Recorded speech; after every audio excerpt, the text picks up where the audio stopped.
To get Romans chapter 1 star 962 hash star 811 star 962 hash. Are you an aspiring candidate in the upcoming general elections? Do you want your agenda and manifesto to reach your voters effectively? At KBC, we have the most comprehensive and credible online platform that has profiles of all prospective candidates. Log on to www.kbc.co.ke/2022 aspirants and let Kenyans know more about you, your past achievements, your manifesto, and your development agenda once you get elected to office. What's more, the website is easy to navigate. We will create your profile, post pictures and short videos with your campaign messages at affordable hosting fees. Log on to www.kbc.co.ke/2022 aspirants today and establish your brand authority as we lead towards the forthcoming general elections.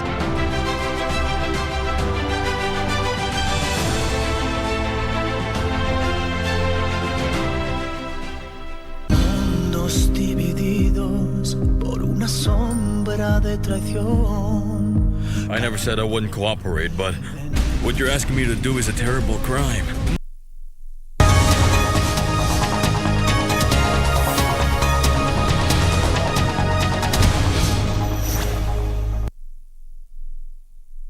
Of course, to see whether they will be agreeing with the amendments or the proposals in this particular bill, or rejecting those amendments.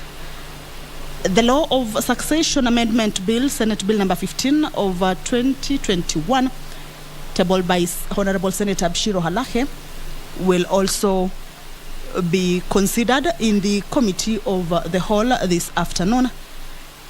This bill, or rather this debate on this particular bill, is a resumption of debate that was interrupted on Wednesday, 2nd March of 2022.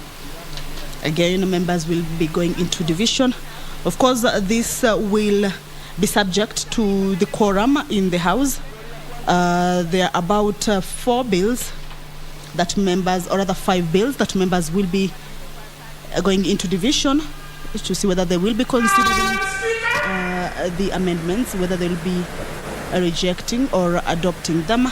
But again, this will be subject to the quorum of the House this afternoon sitting.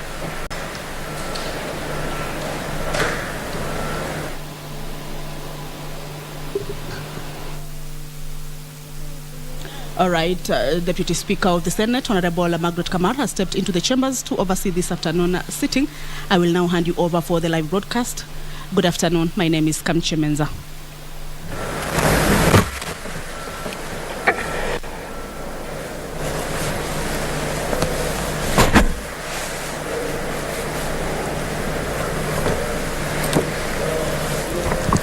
Prayer.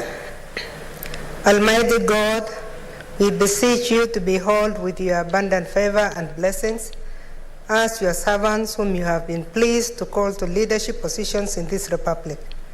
We seek guidance to treat and consider all matters that shall come under our deliberations in so just and faithful a manner as to advance the peace, prosperity, and welfare of our country and of those whose interests you have committed to our church. Amen.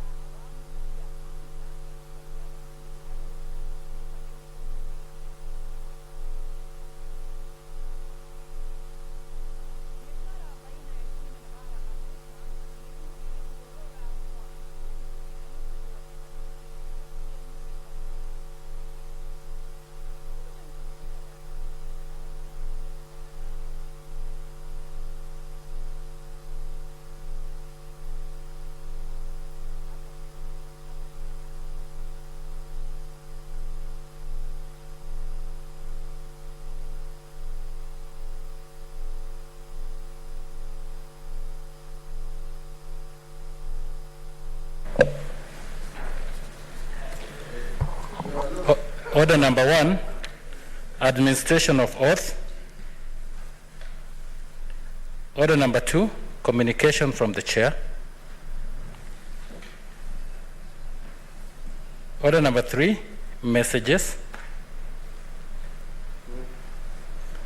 Order number 4, petitions. Order number 5, papers. Order number 6, notices of motion.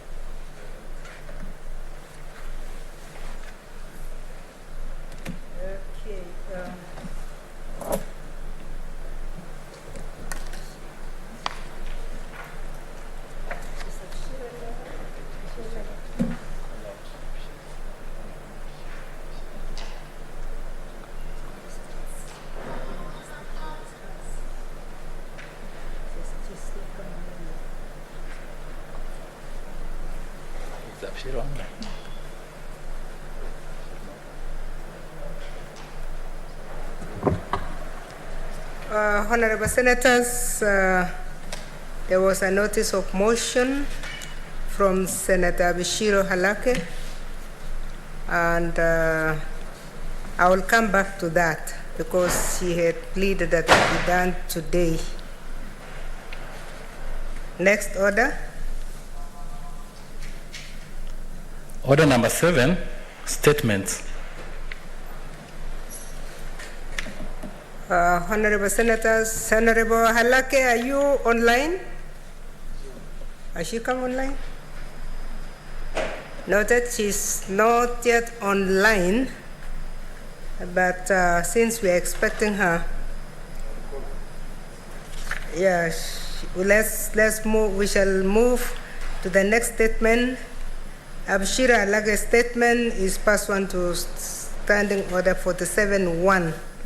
So I'll skip it for now and move to the next statement, pursuant to Standing Order 52-1, the Senate Majority Leader to issue a statement.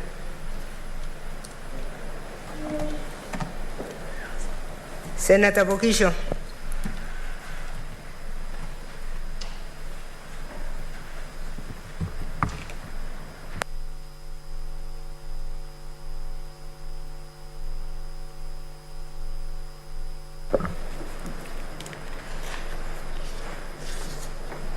Madam Speaker, pursuant to Standing Order 52-1, I hereby present to the Senate the business of the House for the week commencing Tuesday, 8th March 2022.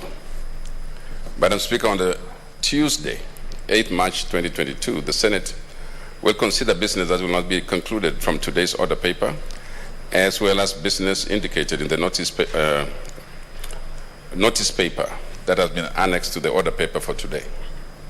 On Wednesday, 9th March, and on Thursday, 10th March 2022, the Senate will consider business that will not be concluded on Tuesday, 8th, and Wednesday, 9th March 2022, respectively, and any other business scheduled by the Senate Business Committee, including petitions and statements.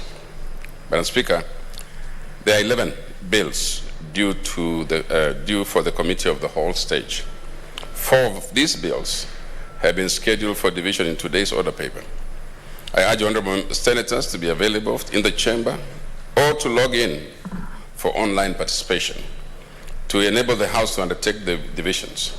Pursuant to Standing Order 59-3, 8 bills at the second reading stage have been dropped from the program of Senate business. The bills that have been dropped include the Political Parties Primaries Bill by Dr. Isaac Mwaura, the National Cohesion Peace Building Bill, Senator Judith Pareno, the Coconut Industry Development Bill, Senate Bills number 24 of 2021, that's the chairperson of the Standing Committee on Agriculture, Livestock and Fisheries.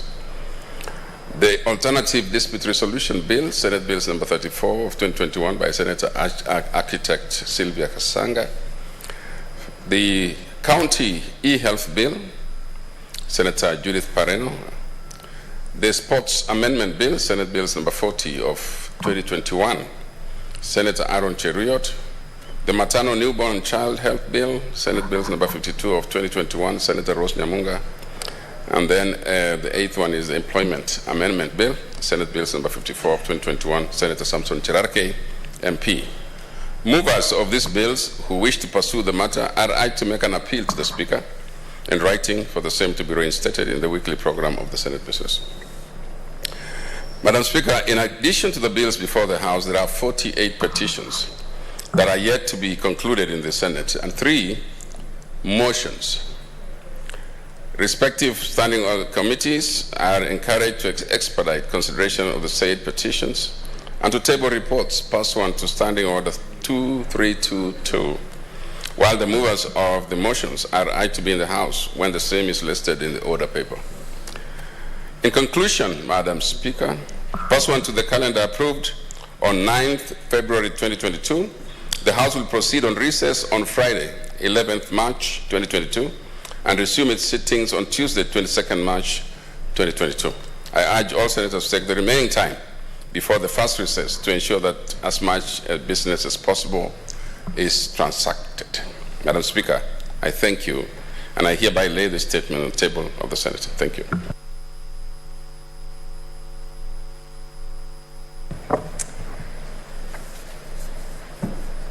Thank you, Leader of Majority. Senator Halake, she online yet? Okay, she's not online. So we shall proceed. Next order.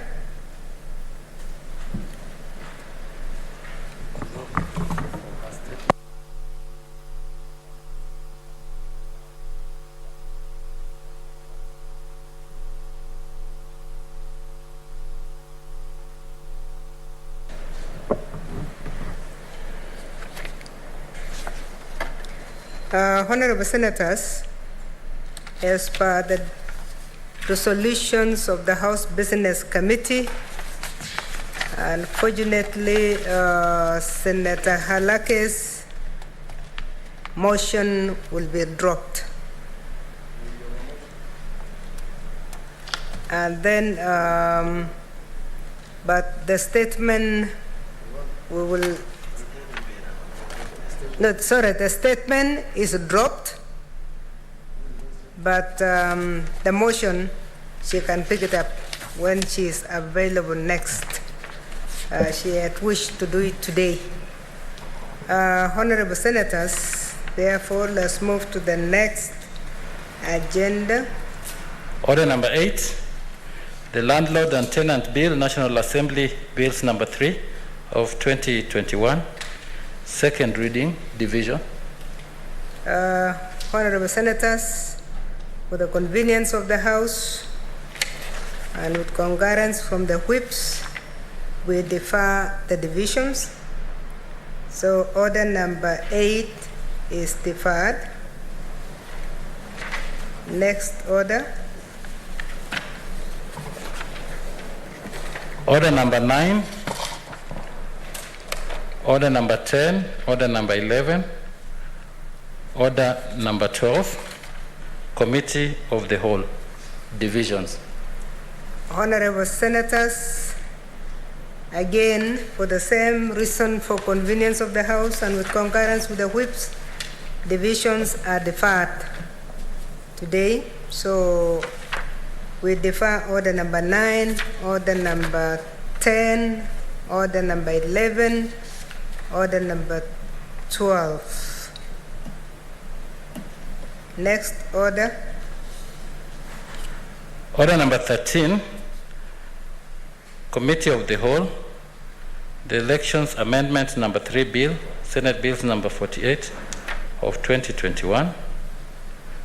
Order number 14, Committee of the Whole, the County Resource Development Bill, Senate Bills number 45 of 2021. Order number 15, Committee of the Whole. The Irrigation Amendment Bill, National Assembly Bills number 12 of 2021. Order number 16, Committee of the Whole. The Community Groups Registration Bill, National Assembly Bills number 20 of 2021. Honorable Senators, the chairs of the committees in relation to Order number 13, Order number 15, and Order number 16 have confirmed that they're working on amendments, and so we will defer. We will also defer Order number 14 for the same reason that the amendments that are coming for the County Resource Development Bill. So we urge the relevant chairs who have requested that they are coming to table amendments for during the Committee of the Whole for the three orders 13, 14, 15, and 16 to work on the amendments so that we can have these items reinstated on Tuesday the 8th. Next order.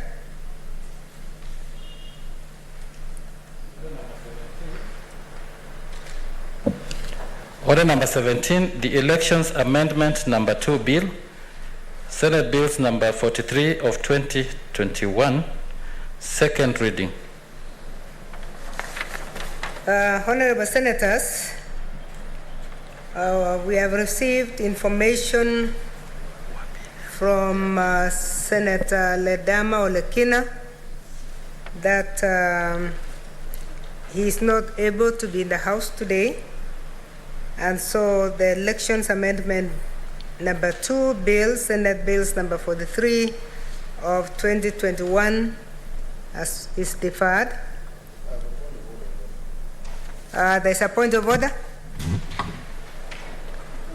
Madam Speaker, I want to bring to your attention that in view of the passing of the Election Amendment Bill number 42 of 2013, which the Senate Business Committee had prioritized over 43, which is proposed by Senator Ledama Olekina, it would actually be a contradiction to consider this bill after passing 42. And therefore, Madam Speaker, I thought the Secretariat and SBC would reconsider listing this bill. It will be a contradiction to pass both. Thank you. Thank you, Senator. I would therefore like to refer that amendment bill number 2 back to the House business on Tuesday so that it is dealt with there. Next order. Next order is also affected by the absence of Senator Olekina, so we defer order 18. Next order. Order number 19, motion, adoption of the report of the Standing Committee on Health on the special audit report on utilization of COVID-19 funds by 28 county governments.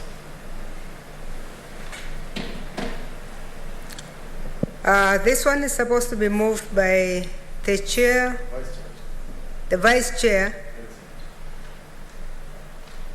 of the Committee of Health. Senator Mutula, you have something on that one? Thank you, Madam Speaker. I have confirmed with Senator Abdullahi that this motion is supposed to be moved by Mary Senator, who I've been unable to trace in the last 5 minutes. Thank you. Okay. In absence of Mary Senator, then we will defer it for a minute just in case she walks in as we move to the next order. Order number 20, motion, adoption of reports of the Sessional Committee on County Public Accounts and Investments on consideration of the reports by the Auditor General on the financial statements of various county executives for the financial years 2018-2019. Honorable Senators, I have been reliably informed that the chair of the Sessional Committee on County Public Accounts and Investment is away. And for that reason, we defer order number 20. Back to, Senator Bokisha. Madam Speaker,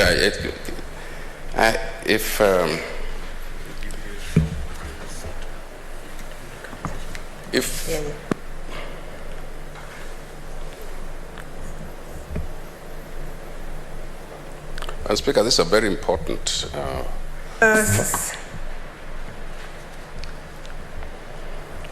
Yes, Senator. Yes, it's a very important function of committees and committee chairs, Madam Speaker, that when the committee chair is not available, there are other members of those committees. Madam Speaker, it is not correct for us to say just because the chair is not there, therefore we keep putting off a matter.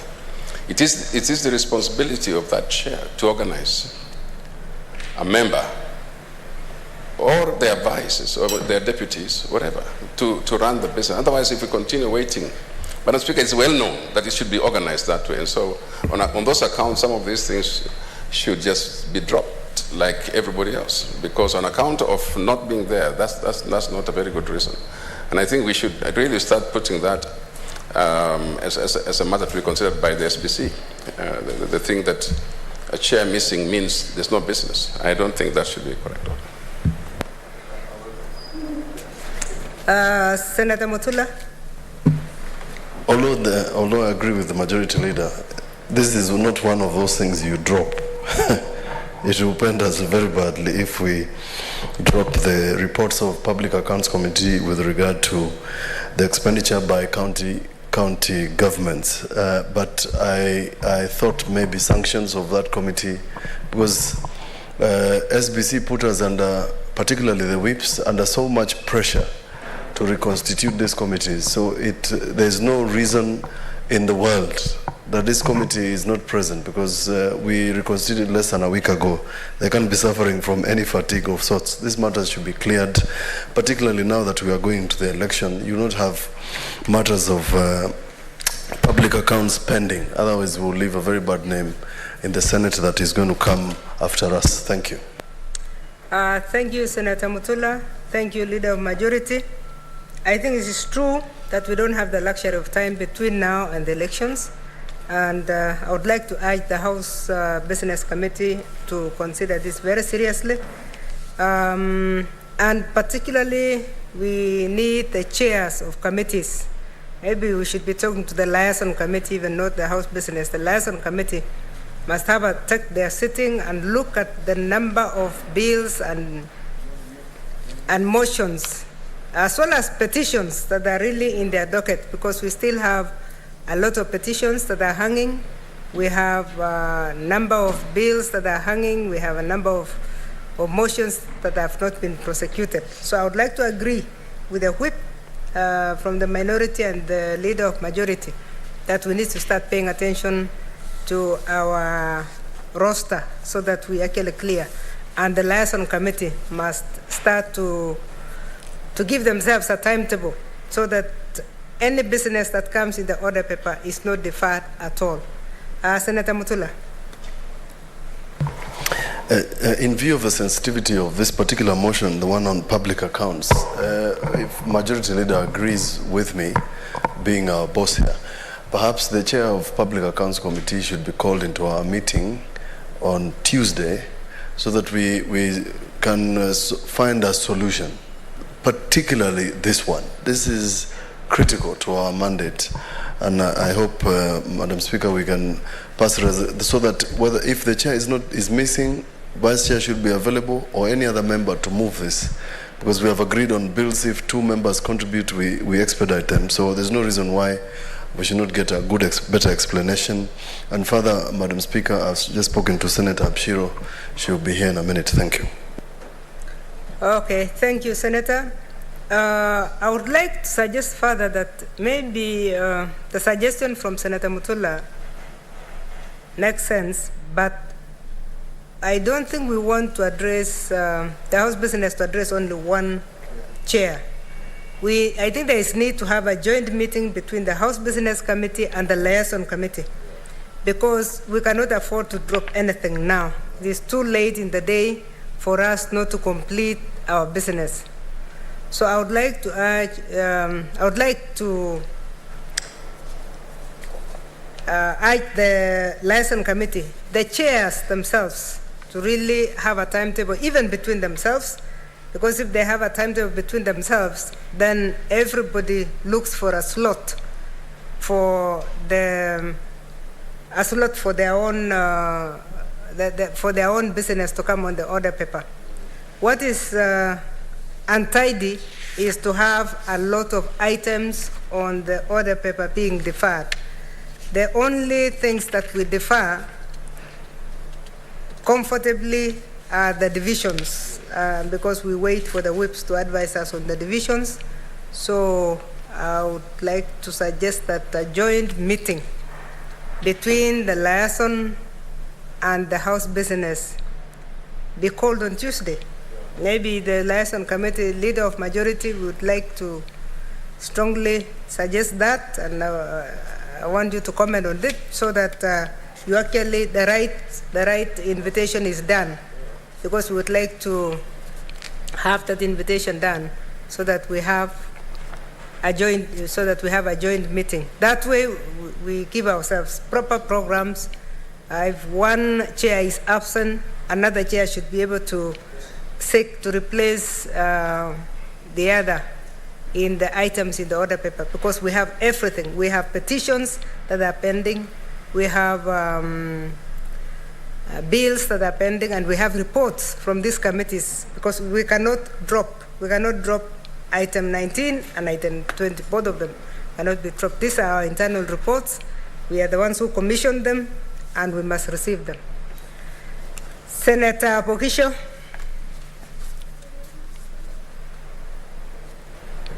No, Madam Speaker, I just wanted to respond by saying that I concur with both yourself and the Chair and Senator Mutula Kilonzo Jr.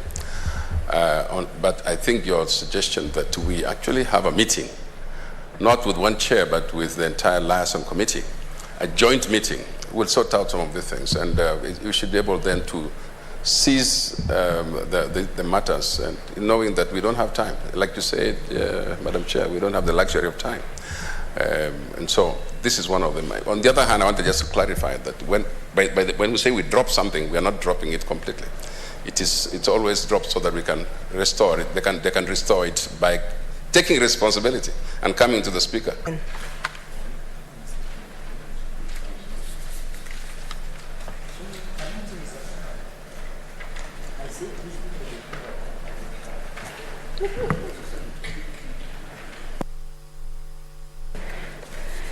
Thank you very much, Madam Speaker.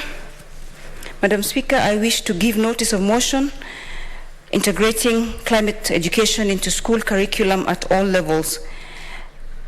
Aware that it is important that both the current and future generations are better equipped to address the problem of climate change, and this can be accomplished by using appropriate instructional strategies such as integrating climate education into the syllabus to assist students in improving their understanding of climate change and acquiring the essential skills to reduce its effects, acknowledging that education is crucial to promote climate action as it helps individuals understand and address the impacts of the climate crisis, empowering them with the knowledge, skills, values, and attitudes needed to act as agents of change, hence protect the environment and take action by crafting community-level solutions, cognizant of the fact that the Constitution of Kenya, Article 42, provides for the right to clean, healthy environment for every Kenyan, which includes the right to have the environment protected for the benefit of present and future generations, further noting that climate change is a global nightmare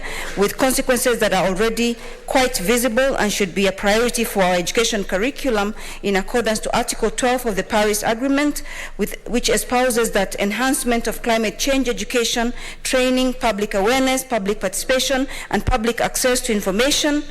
Now, therefore, the Senate calls upon the Council of Governors in partnership with the Ministry of Education, Science and Technology to integrate climate education in the school curriculum in all counties to equip all school-going children and equip teachers and administrators with the necessary information and training as well as skills to teach climate education in schools. I thank you.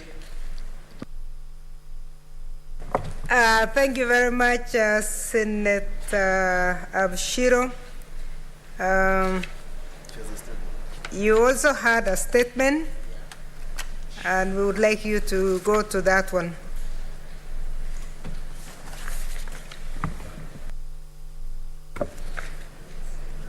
Thank you, Madam Speaker.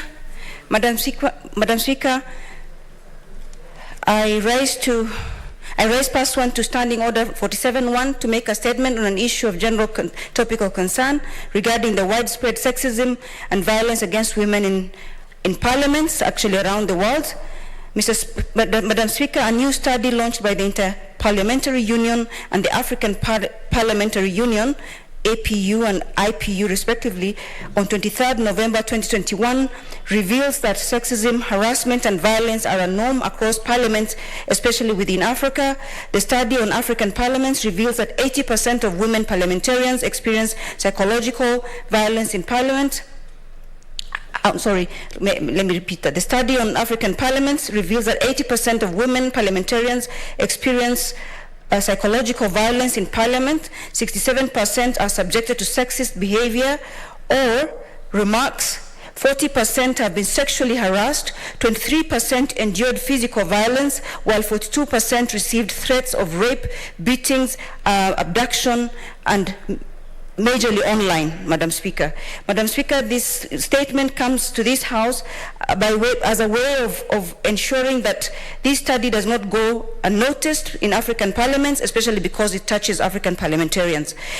Madam Speaker, sir, the study further indicates that the majority of abuses targeting women parliamentarians is perpetrated by male counterparts, especially from the rival parties and political leanings, particularly women parliamentarians with disability, women under 40, unmarried women, and women from minority groups face a higher incidence of violence, as seen in the study.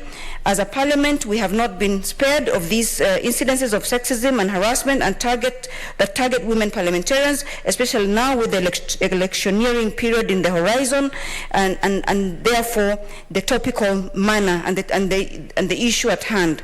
Madam Speaker, the previous IPU studies, together with the new African study, shows that women MPs all over the world suffer similar levels of harassment and sexism. However, with the prevalence of 39%, the level of sexual violence against women parliamentarians in Africa is considerably higher than the European Parliament, which is 14%, and by 14 percentage points, and compared to global figures by 17 percentage points. When it comes to parliamentary staff, the prevalence is even much higher, Madam Speaker, with 46% of the sample experiencing sexual violence compared with 41% in Europe. The study suggests that this can be partly explained by the political, socio-cultural, and religious context within which women parliamentarians live in Africa. For example, according to the Armed Conflict Location and Events Data Project in 2018, Africa has had the highest number of conflict-related incidences and violence against women. If women in the august House can face these forms of sexual abuse, what about the ordinary woman out there, Madam Speaker?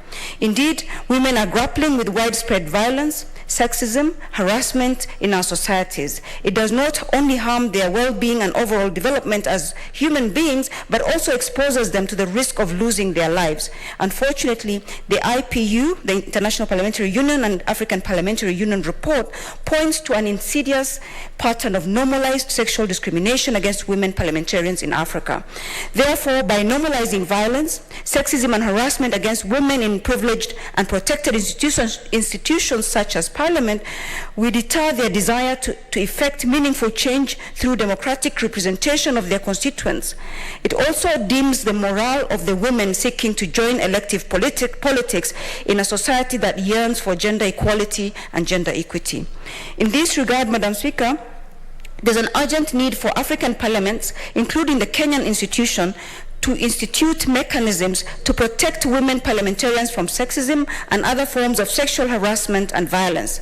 This can be achieved through independent receipt and processing of gender sexual harassment and discrimination complaints that protect the victims from retribution by the perpetrators. Above all, we must uphold the rights of women parliamentarians at all costs, and as enshrined in the Bill of Rights in Chapter 4 of our Constitution, and develop policies that entrench zero tolerance to violence, sexism, and harassment within Parliament. Also, we must inculcate a sense of responsibility among men and sensitize them to become the defenders of women's rights in Parliament. More than ever, we must transform our parliaments into safe spaces where both women and men parliamentarians can comfortably carry out their legislative oversight and representative mandates. I thank you, Madam Speaker. Thank you, Senator. Senator Pokisho.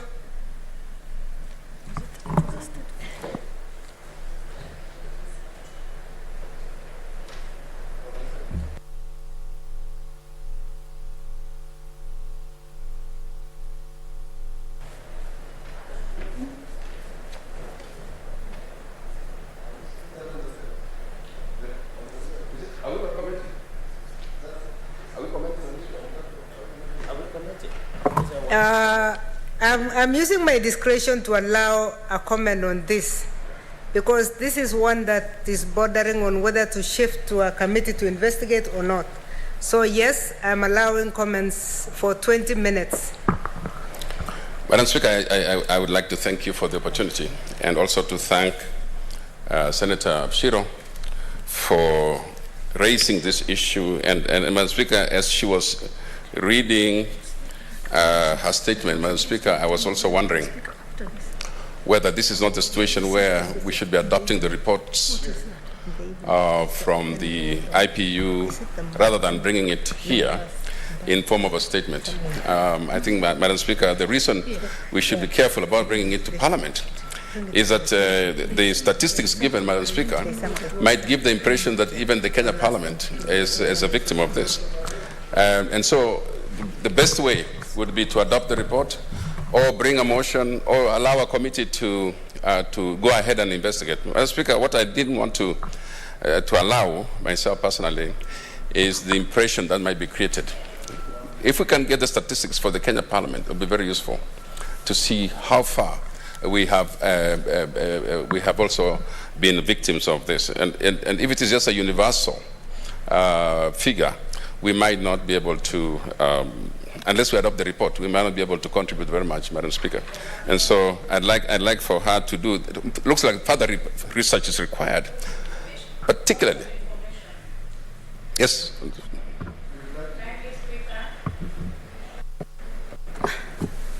Yes, I don't know whether Senator Pogisho would want to be informed. Senator Musurube?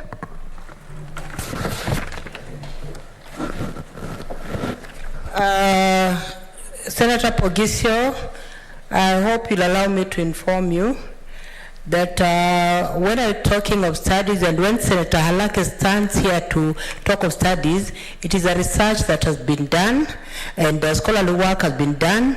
And so this is an issue of global concern, not only in Kenya, but it's an issue of global concern, especially given that when it comes to issues of governance and politics, women have not predominantly been there, and society had in the past had defined the role of women as being in the kitchen and all that. Honorable Speaker, that is the information I'd like to give. Senator Pogisho? You know, Senator Musurube has given information that I might use, I might not use. But It's there. Madam Speaker, let me just say that the way that the statement was, the reason I'm asking this is that the statement, the way it is worded on the order paper, Madam Speaker, does not really clarify. You might think it's a Kenya Parliament because it says she wants to make a statement concerning the high prevalence of sexism and violence against women in Parliament. It doesn't. So this is the only thing I'm trying to help here. But the second thing is that the information is given is so good that a committee of the House could actually deal with it, or we adapt the report. Those reports, if they have already been tabled here, so that we can actually have an opportunity to debate it and discuss it and come up with solutions. Thank you. Senator Halake, you had an intervention? Yes, Madam Speaker, I wanted to just inform the House that this is a study by African Parliamentary Union, and when it came out, member parliaments have to be informed. So this is why it's under 47.1, so that African parliaments, and the Kenyan Parliament is part of it, has been highlighted as having this issue, and this is a scientific study that was done, and therefore it was incumbent upon us to actually then sensitize our own parliament on the outcome of this study. So this is the spirit in which this statement was read. Senator Kilonzo Mutula.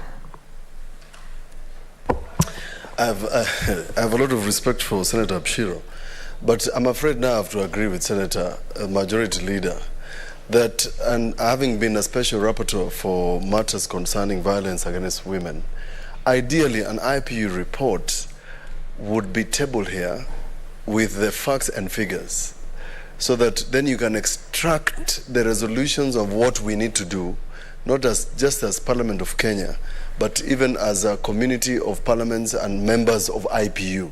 I say so because I thought that Senator of Nakuru is our representative in IPU unless the position has changed. So that the position has not changed. If the position has not changed, then the person who sits in the executive of IPU on behalf of the Kenyan Senate as a representative of our House and appointed by Speaker Lusaka should be the one then to report back to IPU that Parliament has tabled the report and this is the actions we have taken. Otherwise, then it looks like as if we have done something wrong as men. Now I'm defending the men folk here, the senators. And it would have been nice, Senator Abshiro, my good friend, to say, with the exception of the Senate of Kenya, there is no report of sexual harassment or any harassment of any form against any female senator here. It will, for the record, would be very nice. But for purposes of action, the report itself, because it comes in the form of a report, would be nice to be tabled first, so that we can activate either by way of a motion to say, with the exception of the Senate of the Republic of Kenya, perhaps there is a case that has been reported in the National Assembly which we need to articulate, but then we find a way forward. But the way it is tabled, I agree with the leader that if we was to go into the Hansard the way it is, it would appear as if there is a senator who has been harassed here, which is not correct. Thank you. Senator Abshiro.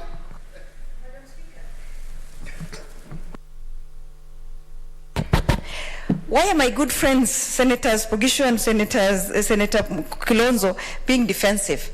If a report touches on African Parliament and we highlight the issues therein, so that then it doesn't pass, and we acknowledge that Senator Kihika is our representative, but that doesn't stop us if she doesn't bring it up for any of us to say this is happening and therefore let's be aware of it.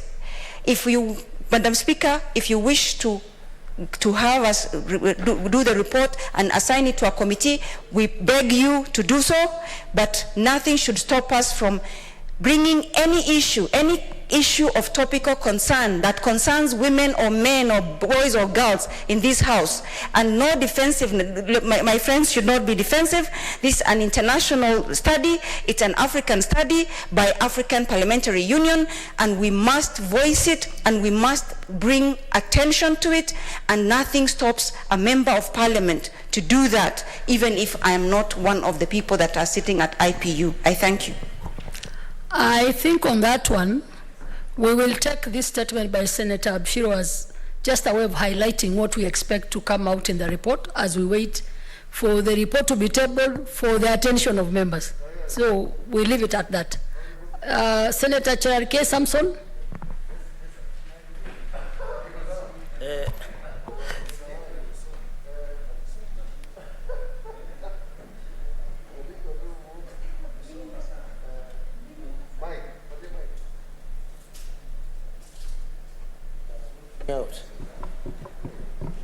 Yes. Thank you, Madam Speaker. I have looked at the statement. Initially, when I saw it, I thought it's about the Kenyan Parliament. But since Senator Bushira Alaka has clarified, and if there are any issues where any member of staff at any parliament in the entire region, Africa and the world, that has been harassed in any form, Madam Speaker, it is very unfortunate. And I agree that I agree with the passion of Senator Alaka. I wish he could just hold on a bit so that I can ooze wisdom on this matter. Madam Speaker, what I wanted to really say is that if there is any staff, and we are not just saying it's about women, it's also men are being harassed. In future, we should be say either, because we can't the harassment, men also undergo harassment, and I think it is fair. We undergo tribulation. Senator Musuruve, you have a point of order. Honorable Speaker, I hope Senator Cherarke will accept some point of information. Thank you. Now, when we look at this statement analytically, prevalence of sexism and violence against women in Parliament, Senator Halake has not specified the Kenyan Parliament. But globally, it is indeed the truth that women are harassed in very many ways. Psychologically, they're even harassed. Even right now, you'll find, and we're not saying all the men, you'll find that some male opponents will even go to the field and ask, will this woman make it? And they'll tend to objectify the woman. They'll tend to even look at what is irrelevant. Is she married?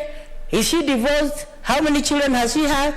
Does she have a boy child, and all that? So these things are real. They happen where women are objectified. And Senator Halake highlighting this on the floor of this house is very important, because there are times when you even go to a rally as a woman and you find, your opponents are, booing you. They don't do it directly, but they just, cause some embarrassment so that women are intimidated. It is something that is real. Why are we running away from reality? Honorable members, there is need for this statement by Senator Shiro Alake to be understood the way she has put it, instead of now beginning to politicize an issue that is of global concern. So I want to say, Honorable Speaker, many times women are harassed. Senator Musuruve, you are doing a point of order and not contributing to the... Because so please be brief on the point of information and not really debating, because it's not your time to debate. So point of information. The issue of women harassment psychologically in politics is real. Just say that we have not done studies in Kenya, but it is real. Instances of women being told, you are wasting your resources, you will not get an elective position. They're real. So that is point of information I'm giving you. Thank you. Senator Cherarge.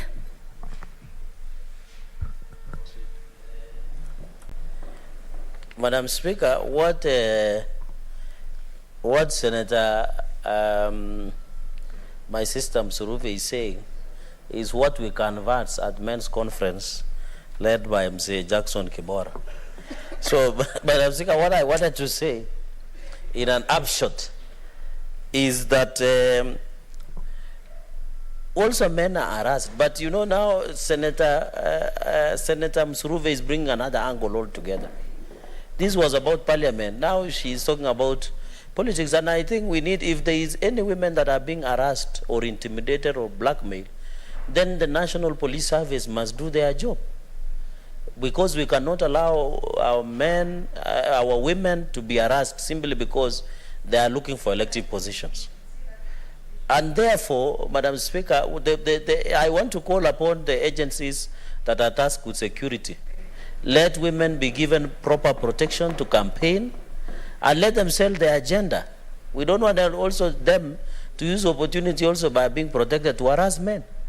Men also are human beings. We are not, Madam Speaker, we are not objects also. So we have feelings, and even if, in fact, this report, to be fair, and I hope when you give to committee to investigate, well, men also must be allowed to give their side of the story, because we are emotionally affected, psychologically affected, and you know, since women will be feminine, no one will assume. In fact, in an African context, some of us who went some of the rites of passage, like my brother, majority leader, you were told as a man you are not supposed to cry, you are not supposed to show emotions. But Madam Speaker, we are really suffering as men. So our issues also must be looked when they're investigating such reports. So I will talk to Senator Susan Kiika and also implore the IPU to be including investigation also into what male colleagues across Africa are being harassed. And there was incident even in where some of this, I don't want to say which parliament, where a female colleague threw water to another male colleague. That's also an harassment. But we hope this report will be tabled. But I want to thank Senator Alake for highlighting these issues, I think, to bring issues of gender parity. But we want to encourage women also to not to fear. Even men, Madam Speaker, as I conclude, we are being told the same things. We are being asked whether you are married or not, whether you have children or not. So it is the standards that have been accepted by the voters down there. Do you have a house? I don't think also men also are being subjected to the same. Even as Senator Mutula Klonzo Jr., although I'm told he has adopted another, he is now under specifications duty, I'm told he's Mr. Fix-It. But as he walks around to look, I'm told he's the one harassing Stephen Kalonzo Musyoka, but he's doing a good job. But in a nutshell, even as Senator Mutula Klonzo moves to look for governor, they're asking him the same questions that they're asking women. So we need only to agree at what level of harassment. But where it comes with the threat of life, then the police must ensure that all candidates, be male or female, are given equal treatment before the law. I thank you, Madam Speaker. Senator Mutula. Senator Cherargei brings out important issues. Same with Senator Musaruve. And I've said that I've acted as a special rapporteur in IPU on matters of violence against women in the political space, not just in Parliament. And therefore, I think for purposes of Senator Abshiro, going into the election, this matter must be canvassed.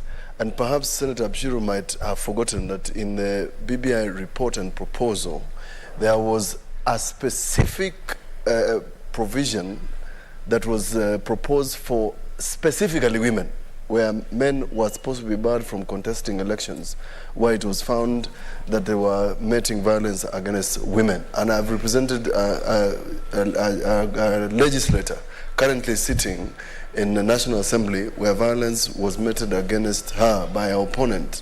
It's a live issue. But what we are saying is that in the study prepared by IPU, chances are that you have specific recommendations that would protect women, particularly in the political space and not just Parliament. But I was just asking for the record that Senator Abshiro would say, luckily, in the Senate of the Republic of Kenya, there is no report that any women senator has been harassed by a man in the Senate. It would be nice for us to feel good. They will tell the world that we have treated you well. I'm just asking you to compliment us for being nice and gentlemen. Thank you. Let's hear from Senator Halake. Madam Speaker, how am I privy to every single senator, whether or not they have been harassed or not? How am I privy to every single clerk, every single secretariat? How am I privy to that? To ask me to do that is to ask me to lie, and I refuse to do so in the floor of this House. This space is sacred, and we must try to the best of our abilities say what we know, not what we want people to hear. Senator Pogisho.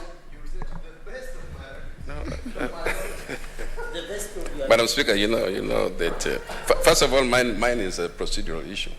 I don't understand whether what Senator Mutula Kilonzo was doing was giving information or a point of order or contributing again on this matter. But I think he was giving information. I don't know whether he was giving information to... He did not request to speak on this, but he requested for an intervention, which to me was point of information.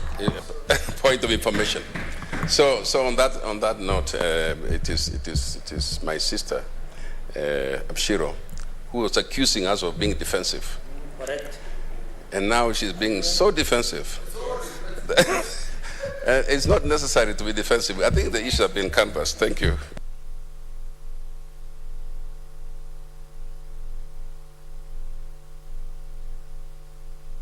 Senator Cherargei. Madam Speaker, I wish, you know, what Senator Mutula Kilonzo is saying is very simple. This is the report and statement that has been brought by Senator Alake. She should have at least be fair to all of us, because Kenyans are watching. Everybody is following. She should have said, to the best of my knowledge, best of her knowledge, should be aware. And you know, this guy, Senator Cheruiyot, is working as if he's walking to Chepseon market. So what I'm saying,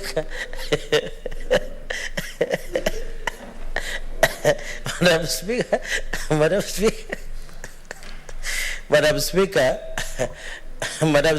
what I'm saying is that at least Senator Alake Abshiro should have said, to the best of her knowledge, she is not aware of any member of staff or parliament, especially in Senate, that has been harassed. Because this is a serious issue, Madam Speaker. If you don't take care, it can go tomorrow's headline that says high prevalence of sexism and violence against women in Parliament. And it is good. The PSC Commissioner, Senator Aaron Cheruiyot, our employer, is in the house, because it is. There is a point of order from Senator Halake. Can we hear from her?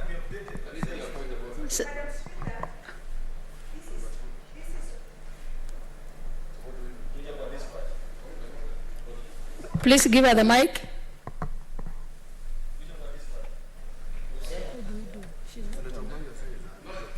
She's not online. But the network is bad. Madam Speaker, is Senator Cherargei in order, or are the senators, the male senators actually, who are being very defensive, I'm going to repeat, in order to tell me what I should have done, or the manner in which I should have prosecuted my business when I have done it in the way I know best? I have asked for a statement of a general concern, as is the issue, because the issue needs to be brought to attention of all African parliaments, because during this electioneering period, this could have been missed. And I'm not going to sit here for such an important report to be missed, and I'm sitting in this house as a woman whose work has been, and life has been dedicated to equality of all genders. So, is it in order, or is it part of that harassment? Senator Abshiro, Senator Cherargei, I think I already made a ruling on this, that these highlights will just be highlights for the report that we expect to be tabled in this House. At the time that that report will be tabled, then the House will take notice of what will be in that report. But it was of no harm for Senator Abshiro to highlight what is expected to come out of that report. Senator Cherargei, please proceed. Then, Madam Speaker, I don't know what is wrong with our systems today. It's looking out. But Madam Speaker, what I'm requesting is that before this report is tabled, this matter must involve each and every senator, because if it is not, it affects everybody. So that we, you know, also as men, I've told you, we are also being harassed. We are also being intimidated. But so I hope that the report is being brought. Senator Cherargei, let us not discuss a report that is not here. No, let us wait for the report to come here, and we'll see whether it covers both men and women. Okay. Then, Madam Speaker, I think when this report shall be done, I hope some of us will have opportunity, myself, Mutula Kilonzo Jr., and other champions of the boy child, so that some of these things we are also interested in protecting all the genders, be it male or female. I thank you, Madam Speaker. Senator Musurube. Thank you, Honorable Speaker, for giving me this opportunity. And kindly allow me to thank Senator Halake for coming up with this statement of general concern. Indeed, it is coming at the right time when we are getting into elections and there's a lot of intimidation all over. And for sure, research needs to be done because it's really on the ground that women are facing a lot of harassment from some male opponents. And sometimes you'll find that they're even threatened. Sometimes there's a lot of bullying that they'll not make it and all that. Even men sometimes, gather their fellow women against, a woman who is vying. So I think when this report comes, it will be very good also to have it on the floor of this house so that it is debated. In some instances, women are even harassed and told, you will not manage, you're wasting your resources, you will not make it, and all that. And sometimes you'll even find that even women with disabilities, Senator Alake, for your information, are more harassed than other women. First of all, the fact that you have a disability already is a point to be harassed. And sometimes you'll even find women being told, with your disability, I don't think you can become a leader. And I don't think you can even give birth, and so on and so forth, Honorable Speaker. So these things are real on the ground. Thank you, Senator Abshiro, for highlighting the plight of women. And there's need also for the government to see how they can support women, especially during this time, because women may not have the physical muscle that men have, and they may not have the strong influence that men have also over the women. Because, Honorable Speaker, women can be very genuine with their words, and sometimes men are good at wearing 3-4 hats, Honorable Speaker. So I want to say, Honorable Speaker, when this report comes into this house, it will be a good report to really look at and debate on and see how to protect the women of Africa so that they are able to go and catapult into leadership positions, Honorable Speaker, so that they are not domiciled in the kitchen and so on. Thank you, Honorable Speaker. I support this statement, and thank you, Senator Halake, for bringing it on the floor of this House. Thank you.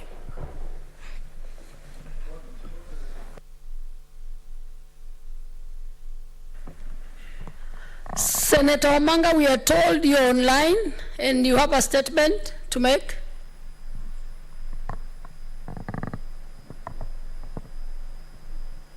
And of course, we are now, yes, Senator Omanga?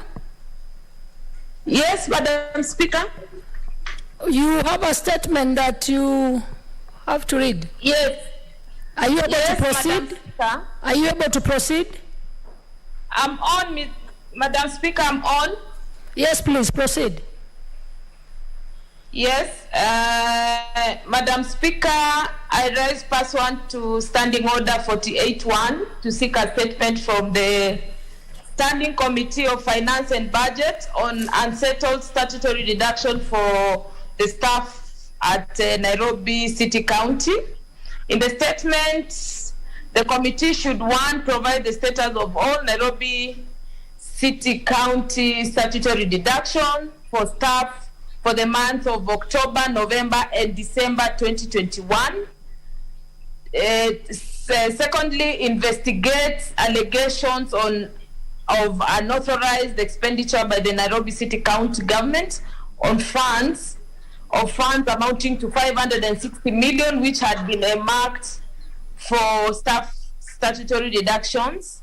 And 3, spell out measures that have been put in place to ensure that the responsible officers within the Nairobi Metropolitan Services and Nairobi County government are held accountable. And lastly, outline measures, if any, to regularize the illegal diversion of funds meant for staff statutory deduction, tabling evidence of the same.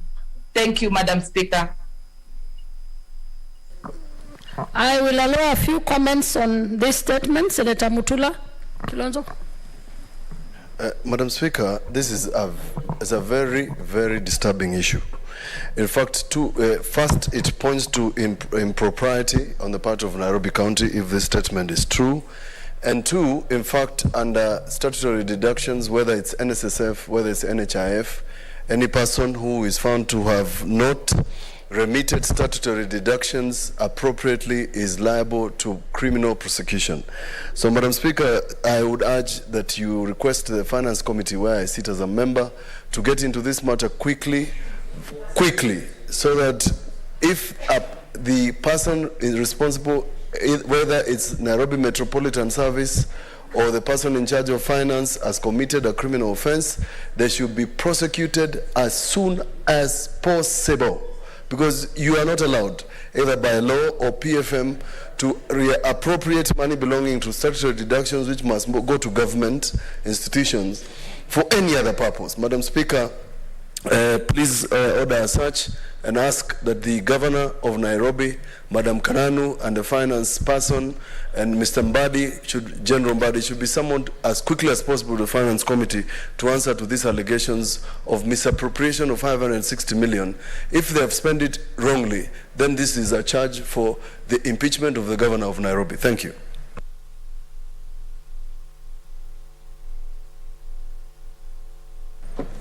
Senator Cherargei Samson.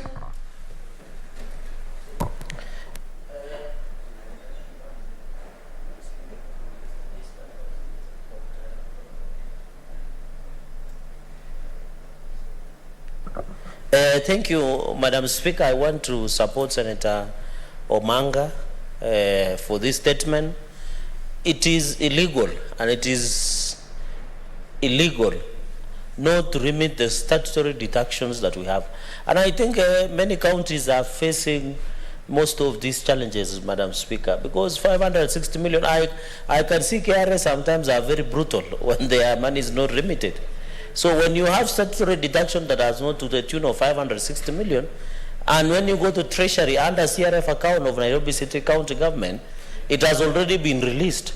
So where is the money? So it looks like this money has already been misappropriated. It is as simple as that. And I hope when Governor Ann Kananu and the executive team of Nairobi City County appear before the Finance and Budget Committee, they must tell us the money has been released by the Exchequer. It has been statutorily deducted under the law. Where does it go? This is corruption, and it must be called by its name. We can't even call it the deduction was not remitted. Because how comes the money has been released by the Exchequer, it has been released to the county governments, it is supposed to ensure that statutory deductions are done, and we have seen in many counties, in fact in Nandi, for example, Madam Speaker, there was a time they were not remitting NHIF money. There has been cases where statutory deductions to KRA has not been remitted. And you remember even the former governor of this city county was at one time almost being arrested by KRA for failure by the county government. So we are having a big problem, and that is why there are so many pending bills that most county governments are facing. And I hope this matter can be treated urgently, because most of these statutory deductions is the right of the employees of Nairobi City County.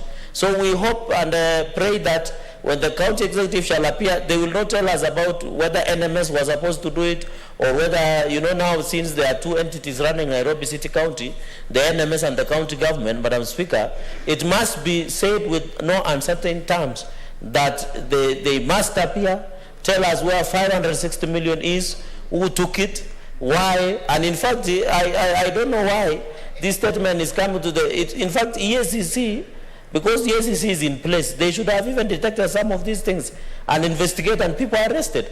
Why is the EACC sleeping on their job? It is their job to detect and prevent and ensure that they fight corruption. But now it looks like they are sleeping on the job, and now Senate will not have any option but to go after them. Be it the people in executive, be it the people who suppose their money to be deducted to, they must be. And I hope people who want to be governors in future, Madam Speaker, are listening to this and are listening good. Like you. When you are like Governor Mutula Kilonzo Jr., Senator Kilonzo Mutula Jr., we should not see some errors in the next Senate, Madam Speaker. A number of people, we should not see some of these errors that we are supposed to see, Madam Speaker. So I really want to say that this matter must be dealt, and commend Senator Omanga. Senator Omanga has been doing extremely well, progressively, and I hope because she wants to go to the lower house, she can also ensure that such things are followed to the letter. I thank you, Madam Speaker. Senator Cheruiyot Aaron. Thank you, Madam Speaker. You know, Madam Speaker, one of the biggest tragedies of leadership is when leaders lose touch with reality and they no longer know how it feels to go through what their constituents go through on a daily basis. And I think, by and large, that's the biggest tragedy we have in Kenya right now. Because many of us that are in leadership positions, in the very basic things, many people don't understand the things that citizens are saying.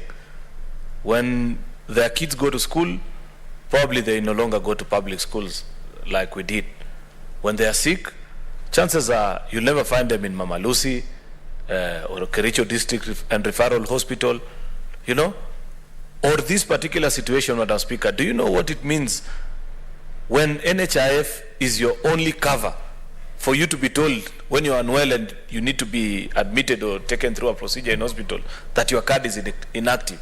Sometimes, and most times, Madam Speaker, to many of the people that we represent in this House, NHIF is the only cover that they can afford. And therefore, when an employee of a county government such as Nairobi, after having been deducted, is informed of the issue that Senator Millicent Omanga is bringing before this House, that their cards are inactive because some unscrupulous, either governor or NMS, or I don't know who, has spent that money to do other businesses, maybe to lay these cabros that you are seeing being laid across the entire street of Nairobi, like NMS is doing, to pay the big boys, and let the ordinary citizens, the people who toil to make this city move, suffer the same way this matter is reminding us this afternoon, Madam Speaker. Then it's a tragedy of our generation. And we must rise up to the occasion as a leadership, as a House, and make sure that those officers who are in charge, who have carried out this hit on the people of Nairobi, it is theft, Madam Speaker, because as per PFM regulations, you cannot use money that has been budgeted and set aside for a specific purpose, you divert it to do other things, Madam Speaker. Especially human resource compensation, Madam Speaker. Even in Parliament, we don't do it. One of the things we can never touch is personal emoluments, because it is specific and it's supposed to serve a specific purpose, Madam Speaker. It's unfortunate if this is found to be true, that in fact that public officer that has sanctioned that move, Madam Speaker, should be named, shamed by this House. If they are certified public accountant, we should send their name to ISPAC and ask that they be debarred and not allowed to practice as an accountant in this country, Madam Speaker, because it's unfortunate and it's sad. Many of these people don't earn beyond the figures that those in leadership actually use for airtime on a monthly allowance. It's 20,000, 30, 50,000. When you deny them NHIF service and their children are unwell, what do you expect them to do, Madam Speaker? Therefore, can this matter please be treated with the urgency that it deserves, be brought before whichever committee. If it's brought to the Finance Committee where I am, this is some of the matters that we even transact business late into the night, even on WhatsApp or on Zoom, Madam Speaker, so that Kenyans can get justice. It's unfortunate, and I hope that we resolve this matter so that the good staff of Nairobi City County can enjoy the services of NHIF like the rest of Kenya. Thank you, Madam Speaker. Senator Halake Abshiro. Thank you, Madam Speaker. Madam Speaker, I rise to support Senator Omanga with her intervention on the unsubmitted statutory deductions.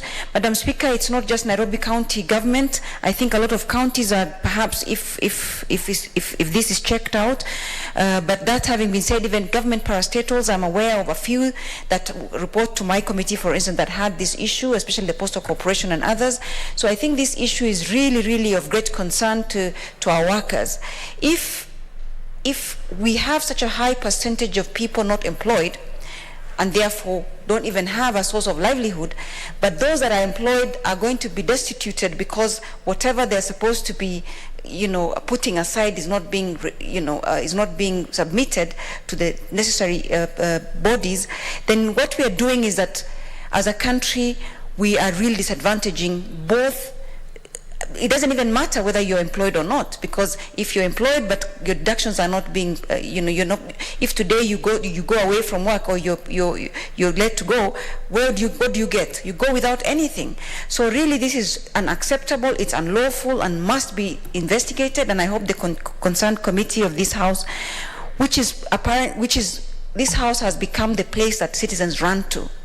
And Senator Omanga, having brought this here, is to make sure that the citizens get their dues, their right to be represented, and therefore I hope that committee really gets to the bottom of this. And if it's possible, of course we should focus on Nairobi, but if possible, if it could be expanded to a few other places to just check what the status of statutory deductions for our citizens are, then you'll be very surprised, Madam Speaker, that we're presiding over even a workforce that has nothing to go back to should their work end today. So I don't know what is happening. Is that money going to individual pockets? What is going on? Because the money has been actually deducted from the pay of the individual. It's not even coming from anywhere else. So what is happening is really sad. We want to make sure then it's even better not to be deducted anything. You take your money and do with it what you can do with it, instead of being deducted, but it goes somewhere that is into a hole we don't understand. Many parastatals, many government institutions are suffering this fate, and it's about time. And a few come to mind. We've been dealing with these things even at committee level. I think at some point, and I hope it has been rectified now, KBC, Postal Corporation, and many others that perhaps don't report to the committee that I vice chair. So this is something that's very prevalent, and this House must actually look at it in a broader form, even after we look at the Nairobi specifically, because Senator Omanga has asked. I support and look forward to this being resolved, Madam Speaker. Senator Mutula.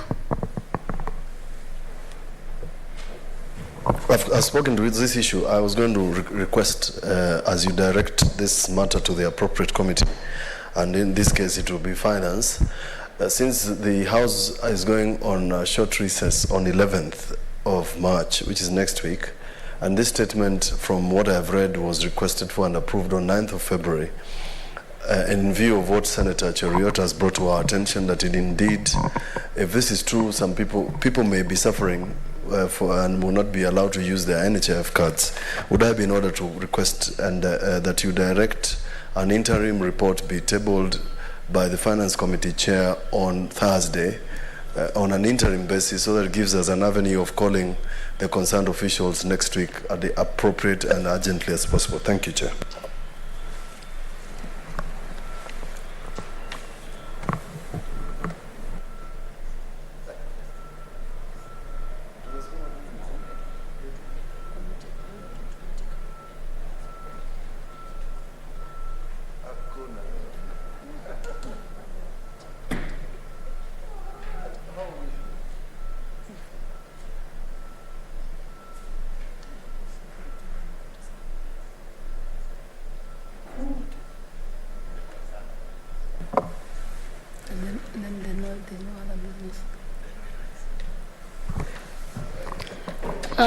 Having had concerns that have been raised by members on that statement by Senator Omanga, and noting that the statement is under 47, I know that the relevant committee will have noted the concerns of the members and be able to handle the matter appropriately. Honorable Senators, we have concluded the business of the day, and there being no other business in the order paper, the Senate stands adjourned until Tuesday, 8th March 2022 at 2:30 p.m.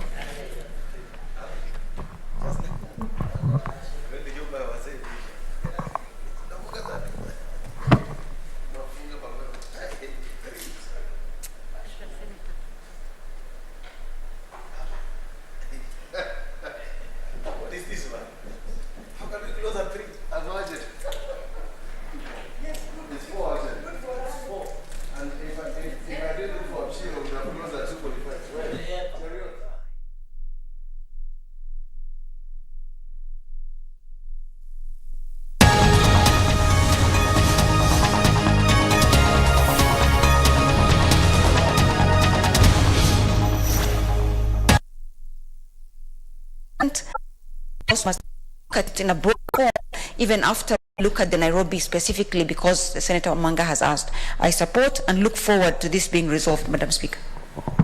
Senator Mutula.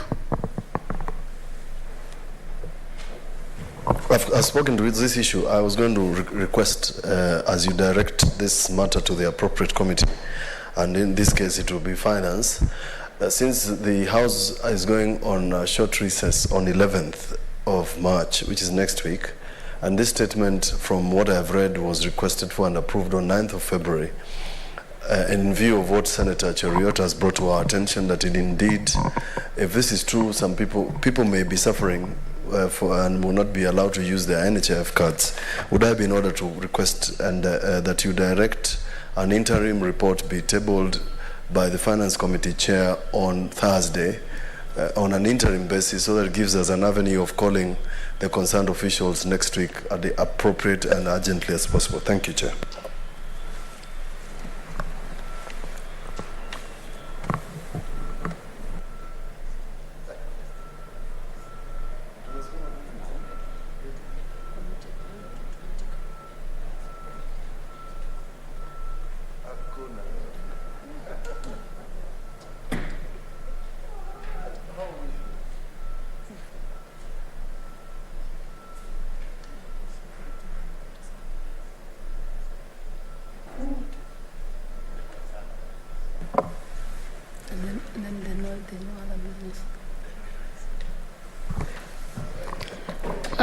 Having heard the concerns that have been raised by members on that statement by Senator Omanga, and noting that the statement is under 47, I know that the relevant committee will have noted the concerns of the members and be able to handle the matter appropriately.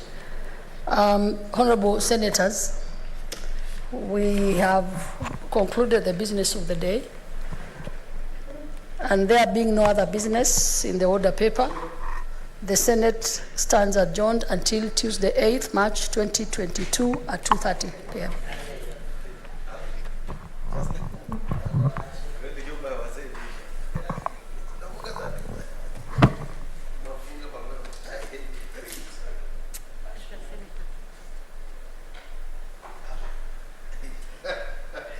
What is this one? How can we close at 3? I've watched it. Yes, it's 4 hours. And if I didn't look for Chile, we would have closed at 2:45.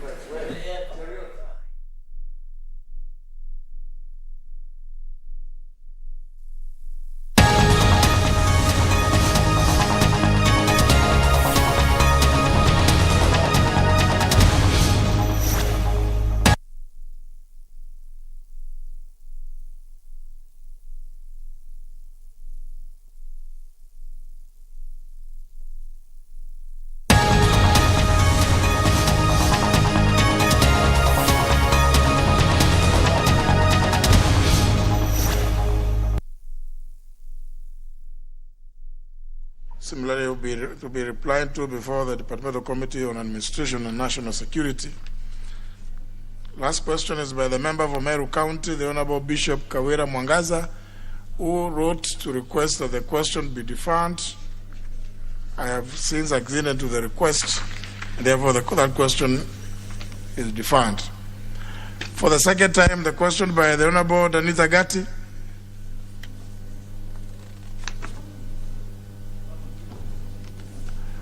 The Honorable Danita Gatti has not written to make any request, and therefore the question is dropped. Go to the next segment. The next segment, part 1, is request for statement, and the first request is by the member for Nandi Hills, the Honorable Keter. Thank you, Mr. Speaker. Honorable Speaker, pursuant to the provisions of Standing Order 442C, I wish to request for a statement from the chairperson of the Departmental Committee on Labor and Social Welfare regarding massive unemployment caused by introduction of tea harvesting machines in Nandi East constituency. Honorable Speaker, high rate of unemployment has now become a major occurrence over a period of time, now especially recently, where tea factories in Nandi East constituency have increased the use of tea harvesting machines to replace tea plucking workers in their plantations. As a matter of concern, tea plucking machines pose a threat to the jobs of more than 50,000 tea harvesting workers, as each single machine replaces 100 tea plucking workers, with only 2 workers remaining in the sector. Further, high unemployment rates have led to increased crime rates, which is consequentially a threat to the national security. Thus, this matter requires immediate intervention and redress. Honorable Speaker, it is on this background that I seek for a statement from the Chairperson of the Departmental Committee on Labour and Social Welfare on the following. 1. Could the Chairperson explain measures put in place to avert loss of jobs following the introduction of the tea harvesting machines in Nandi East constituency? Number 2. Could the Chairperson explain whether the government is aware that as a result of the said unemployment, the crime rate in the affected regions has increased, thus causing insecurity? Number 3. What actions has the government taken to ensure that the affected persons, and in particular the tea pluckers in the said region, are provided with other alternative sources of income for their livelihoods? And number 4, what plans has the government put in place to ensure that the rights of workers are not violated through arbitrary sacking by the tea companies? And lastly, Mr. Speaker, what future plans and precautionary steps has the government taken to ensure that no further losses of jobs by the workers as a result of mechanization of tea harvesting in the country? Thank you, Mr. Speaker. Member for the Chair of Labour, how long do you think it will take you to bring this answer? The response? Honorable Chair, Honorable Speaker, I thank the member for seeking that statement, but also note that there was a similar request sometimes back. I was not the chair then, but as you know, I'm a frequenter in the House, so I'm aware that there was a similar question that was put by, I think, Honorable Koech, if I'm not long, Honorable Speaker. Honorable Speaker, at the same time, since we are going on recess, and sometimes when we are on recess, we have so many committee meetings that we will be having, Honorable Speaker, I would request the member to give us 2 weeks after we resume from recess, Honorable Speaker, so that we can exhaustively look at this issue. The issue of mechanization is a major problem to many, and I'm surprised that the person who sought the statement is not listening to my response, Honorable Speaker. I'm surprised and very surprised that he is not listening or paying attention. Honorable Speaker, the issue of mechanization is something that has been handled in many areas, and this is more so because we cannot run away from technology. We can only adopt the consequences of technology, Honorable Speaker, and therefore this is something we shall be asking the ministry to seriously research on and come up with a serious, or rather a comprehensive response to the member. And if it warrants, Honorable Speaker, I will organize my committee to even visit this particular area and see the effects of that mechanization, so that we can also try to be innovative in a way likely to enable us to adopt to what has come. But 2 weeks. In Mwea, yeah. Honorable Speaker, so because... No, don't go to Mwea. But I will allow the member for Konoin, the Honorable Brighton Yegon, who had raised a similar question. Honorable Yegon. Thank you very much, Mr. Speaker. I had indeed raised a similar question in 30th June 2021, and the CS concerned set himself a question and answered, which he answered my question unsatisfactorily. And on prompting him, he said that he was going to do further research and then come up with an appropriate answer. But to date, Mr. Speaker, I have not received any appropriate answer from the committee. Mr. Speaker, was the question directed to the same committee, Labour? Yes, it was CS Chelugui prosecuting it, Mr. Speaker. Mr. Speaker, this issue of multinational who has actually failed. There's no debate. There's no debate. what the issue is, the question was not satisfactorily answered, and that the Cabinet Secretary promised to give a more satisfactory answer. Since then, he has not. So there's nothing to debate. You know, this House, please, and it's fair. This House, it is important that we observe the rules. I allowed you to raise that point because the chairman had already actually alluded to that issue because he is a regular member in the House. And therefore, I believe the Honorable Kabinga Washira, as a response to the statement by the Honorable Alfred Ketel, you also take on board, as you had already said, what the Honorable Brighton Yegon had raised. But I wanted the member for Konoin to be also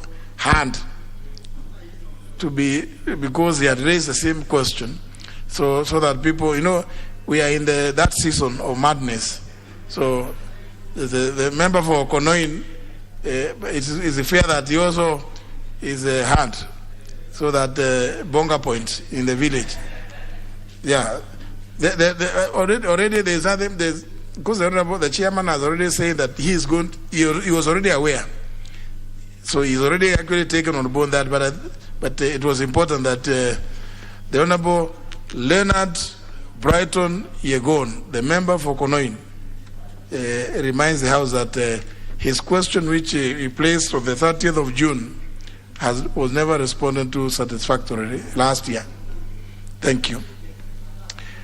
I had approved a few other requests for statement from some members. I suspect they may not have, because I've seen one of them walking in 3 minutes to 4 p.m. But if you are ready with your request, I will allow you because I'm aware of the calendar of the House. Those of you who presented requests, and I know I approved all of them. As you know, my style is that I never leave my office with anything pending. So I know I have approved all the requests. I would allow any member who had placed requests today to read them out if they are desirous of doing so. The Honorable Kiai, yes, you are one of them. Thank you, Mr. Speaker. Mr. Speaker, mine is a request for statement regarding the rising and rampant cases of sodomy in our schools in the country. Honorable Speaker, pursuant to Standing Order 44-2C, I rise to request for a statement from the chairperson of the Departmental Committee on Education and Research regarding the rise in and rampant cases of sodomy in our boys' boarding schools countrywide. Honorable Speaker, cases of sodomy in our boys' secondary schools appear to be on the rise, with such occurrences becoming more frequent. Some time back, a 19-year-old secondary school student was allegedly sodomized by a teacher, thereafter suffering from acute stigma from fellow students and teachers in that school. Following this incident, the student tried to join other learning institutions in the country to continue with his studies. Member for Nyeri Town, who has just walked in and walked out, I said that I will be regularly naming and shaming members who come and clock in and walk out. And you are the Vice Chair, Committee on Education, and the statement is actually directed at your committee. So I have said that every time I see a member who clocks in and walks out, I will be naming and shaming, so that people know that you came here for 1 minute or 30 seconds. So please don't do it when I'm on the chair, because I will always do that. Please proceed, Honorable Kiai. Thank you, Chair. Following this incident, the student tried to join other learning institutions in the country to continue with his studies, but has unfortunately been rejected by several schools, with most of them demanding that I should pay full school fees for a whole year before being accepted. Honorable Speaker, there was a reported case that attracted widespread attention at Aquina School in Nairobi in February this year. To date, the parents have still not received a proper explanation or full report on the matter by the school administration. In fact, there seems to be a concerted effort to cover up this matter and deny the victims truth and justice, even after several other cases were reported in the same institution. There have been several complaints leveled against security agencies and other government institutions tasked with investigating such cases for their casual treatment of such heinous acts and lack of thorough inquiries to apprehend the perpetrators. Sadly, one of these institutions is the DCI and has been identified as being the slowest in taking appropriate steps to thoroughly investigate such matters. Honorable Speaker, this grave issue now threatens the school systems in Kenya and the lives of young victims, especially the boys. In addition, the stakeholders in the education sectors are concerned that minors are being subjected to humiliation, shame, and pain that may affect them for the rest of their lives. Honorable Speaker, it is against this background that I seek statement from the chairperson of Departmental Committee on Education and Research on the following. Could the committee conduct an inquiry into the prevalence of sodomy in our boys' boarding schools throughout the country, and particularly the incidences at Aquinas School in Nairobi? Could the committee explain why the incidences of sodomy in schools have never been thoroughly investigated, despite many occurrences being reported in the country? And finally, what measures has the government put in place to avert more cases and eradicate the vice? Thank you, Mr. Speaker. Honorable Flores Mutua. Thank you, Mr. Speaker. Mr. Speaker, the statement that has been requested for by the honorable member is a very serious one.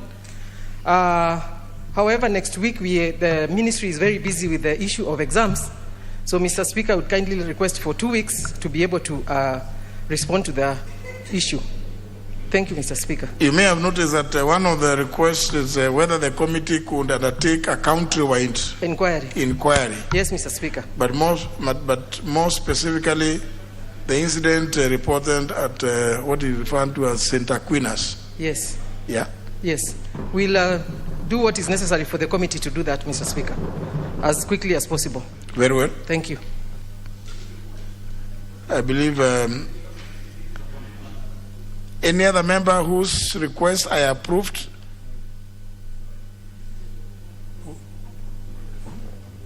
The Honorable Aduma is not a request for a statement.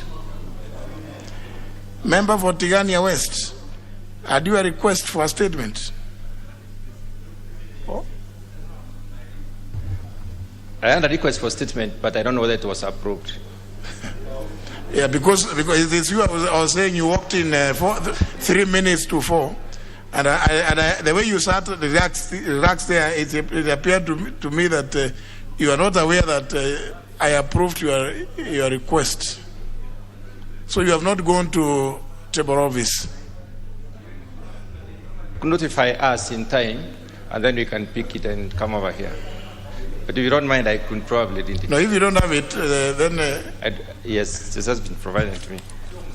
Yeah, because you are aware of the calendar of the House.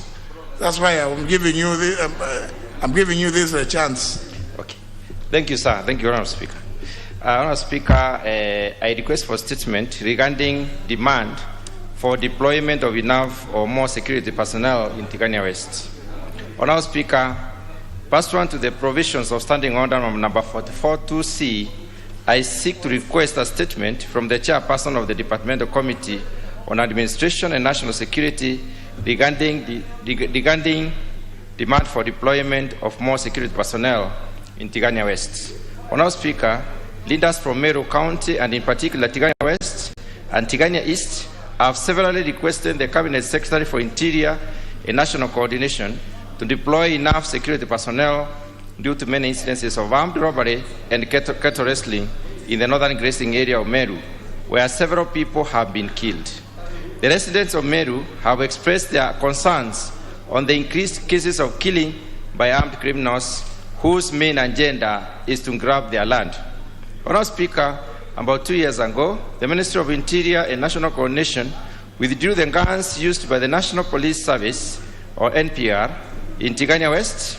However, during the funeral service of those affected, a representative of the ministry promised to ensure such incidences of insecurity do not recur. Nevertheless, the ideal solution to the problem is to reissue the National Police Reservists with guns so that they can beef up security in the area. Honorable Speaker, it is on account of this background that I seek for a statement from the chairperson of the Departmental Committee on Administration and National Security on the following. Number one, could the chairperson explain the measures put in place by the ministry to restore security in the northern grazing area of Meru County? Number two, could the chairperson explain why the ministry will deploy additional or enough security personnel to beef up security in the affected areas? And number three, could the chairperson explain plans put in place by the ministry to reissue the National Police Reservists with guns? I thank you, Honourable Speaker. Chair, Administration of National Security. Thank you, Honourable Speaker. We'll endeavour to bring that in 2 weeks. Thank you. Honourable Aduma.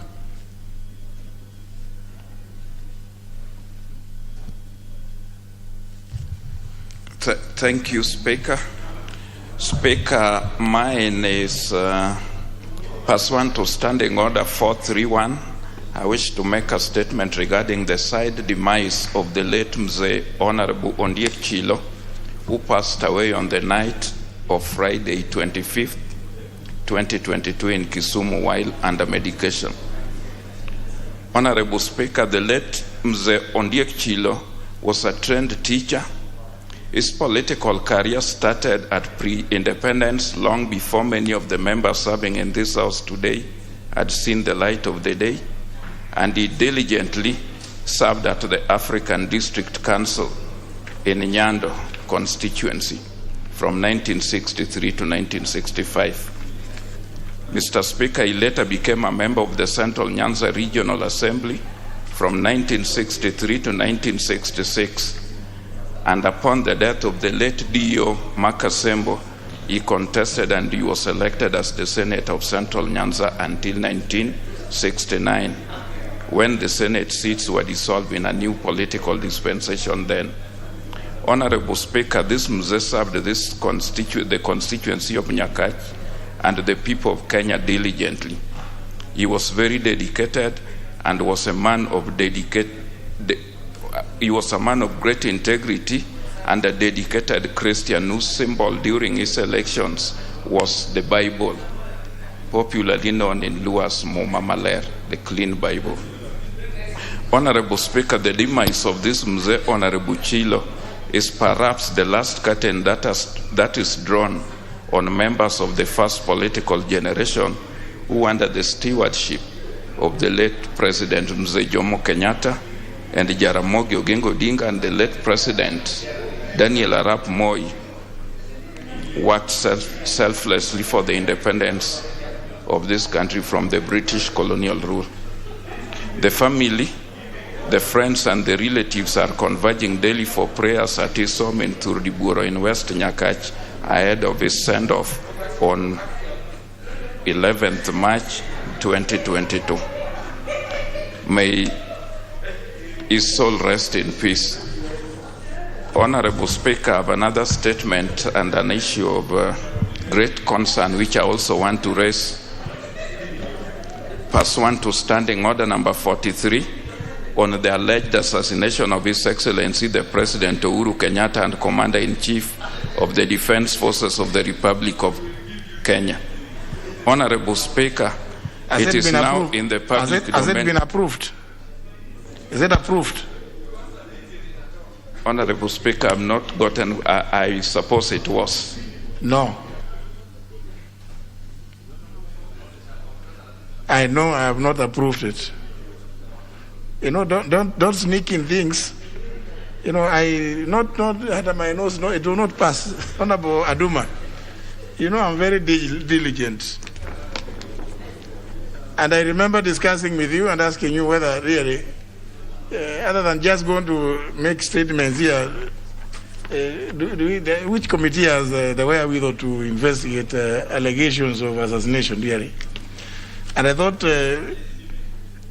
I did agree with you that this is a matter that would be best left to the police, specifically the DCI, to investigate, really.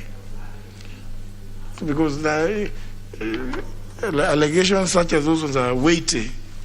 And if we come here, I can see the mood in the House. I don't see any committee which is going to investigate. I mean, to investigate that, you require to also call the police to tell you how far they are going. And I thought they should just be left alone to do their investigations. I advise you to take the statement to the relevant officers to look at it. You appear not to have done so, and then you want to read it here. I think let's not do that, Honorable Aduma, with respect. Yeah. Leader Majority. Honorable Speaker, pursuant to the provisions of Standing Order number 44.2a, I rise to give the following statement on behalf of the House Business Committee, which met on Tuesday, the 1st of March, 2022, prioritized business for consideration this week.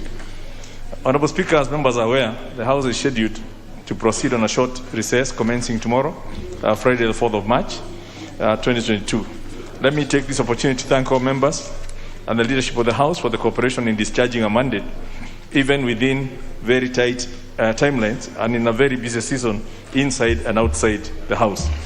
Honorable Speaker, I'm extremely glad that we have now concluded a debate on the budget policy statement as well as the Division of Revenue Bill 2022. And I'm glad we have finalized the remaining stage of this bill today and for forwarding to the Senate for consideration. This will allow both houses to have sufficient time for the subsequent processes of budget consideration, debate, and approval. Honorable Speaker, upon resumption of our sittings on Tuesday, the 22nd of March, the House will continue consideration of the following bills at second reading. The Elections Amendment Bill, National Assembly Bill number 3 of 2022, Huduma Bill of 2021, the Children Bill 2021, National Electronic Single Window System Bill 2021, the Public Finance Management Amendment Bill 2020, the Elections Amendment Bill, National Assembly Bill number 41 of 2021, the Election Campaign Financing Amendment Bill 2021, if they are not completed today, and the Advocates Amendment Bill 2021. Honorable Speaker, it is my hope that the Budget and Appropriations Committee will table its report on the first supplementary estimates for the financial year 2021-2022 soon. This business will be prioritized for debate during that week, given its urgency. Honorable Speaker, in accordance with the provisions of Standing Order number 42A, 5 and 6, I wish to convey that the following cabinet secretaries are scheduled to appear before the departmental committees as follows. A, the Cabinet Secretary for Education is scheduled to appear before the Departmental Committee on Education and Research on Tuesday, the 8th of March, 2022, to respond to the following questions. Question number 10 of 2022 by Honorable Safia Sheikh on access to education in Marsabit country. Question number 23 of 2022 by the Honorable Peter Kaluma regarding the intended merging of exam centers by NEC. Question number 28 of 2022 by the Honorable Michael Kingi, MP, regarding the registration of all schools in Magarini constituency.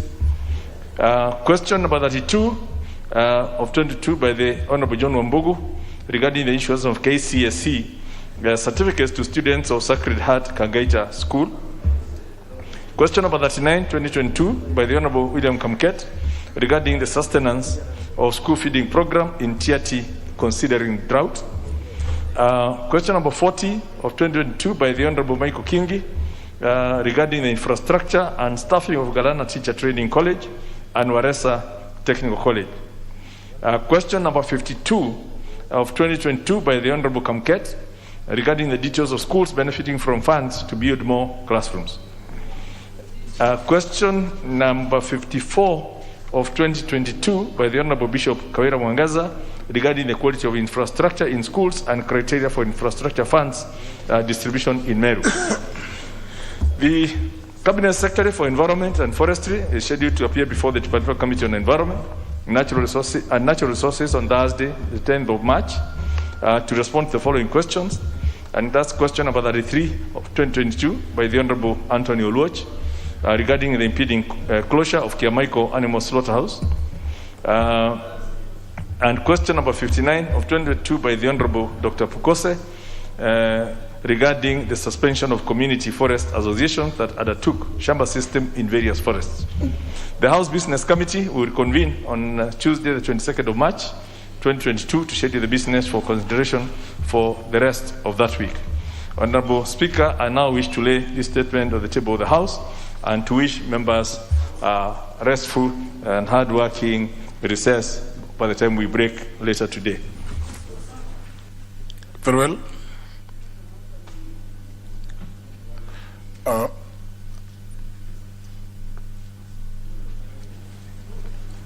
Honourable members, the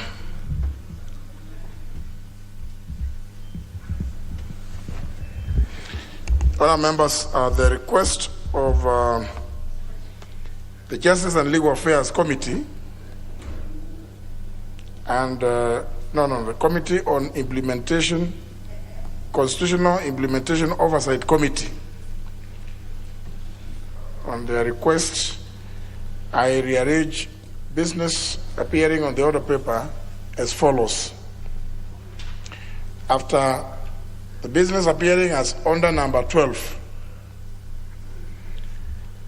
the next business will be the business appearing as under number 16, which will become under number 13, under number 17, which will become under number 14. And the rest will follow that order. I'm sure honourable members, when we get there, the Honourable Peter Kaluma will be able to take members through and to see the need for consideration of those two businesses before the House proceeds on the short recess. Thank you, honourable members. Order number 12, the coffee bill, Senate Bill number 22 of 2020, second reading.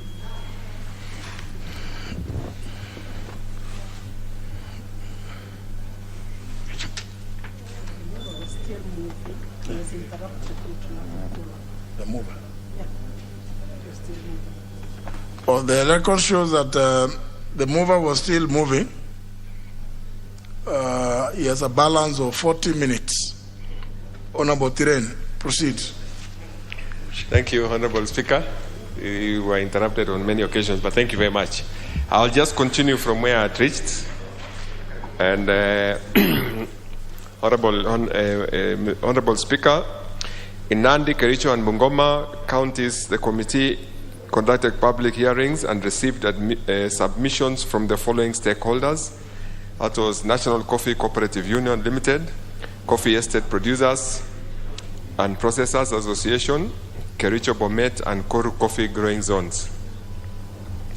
Mount Elgon Farmers Cooperative Union Limited, cooperative leaders from Bungoma County and Kenya Coffee Producers Association.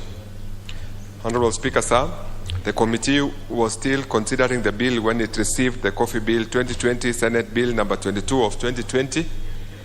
The committee then proceeded to consider the Senate bill. Honorable Speaker, sir, the members of the public were then invited through a newspaper advertisement and submitted to the for their comments in the Senate bill on the 12th November 2021. One stakeholder submitted comments on the bill, that is the Coffee Subsector Reforms Implementation Standing Committee. Mr. Speaker, the committee then proceeded to consider the proposed amendments and full detail of its consideration, and the recommendations are contained in the committee's report. Honorable Speaker, sir, the committee also sought to incorporate progressive clauses in the National Assembly bill into the Senate bill so as to address some of the challenges facing the coffee subsector, and the last part of the committee's report contains comprehensive proposed committee stage amendments. Honorable Speaker, sir, the Crops Act number 16 of 2013 repealed the Coffee Act in its second schedule, whereas the first schedule of the Agriculture and Food Authority Act number 13 of 2013 abolished the defunct Coffee Board of Kenya. In its place and in the place of other crops is the Agricultural and Food Authority Act number 13 of 2013, which establishes the Agriculture and Food Authority. Mr. Speaker, Honorable Speaker, sir, although the establishment of the Agriculture and Food Authority has been hoped to centrally address the challenges of farmers in various crops, this has not been the case, and farmers have pointed out to challenges they were experiencing in the growth of the development and various crops that had previously been separated and regulated. Honorable Speaker, sir,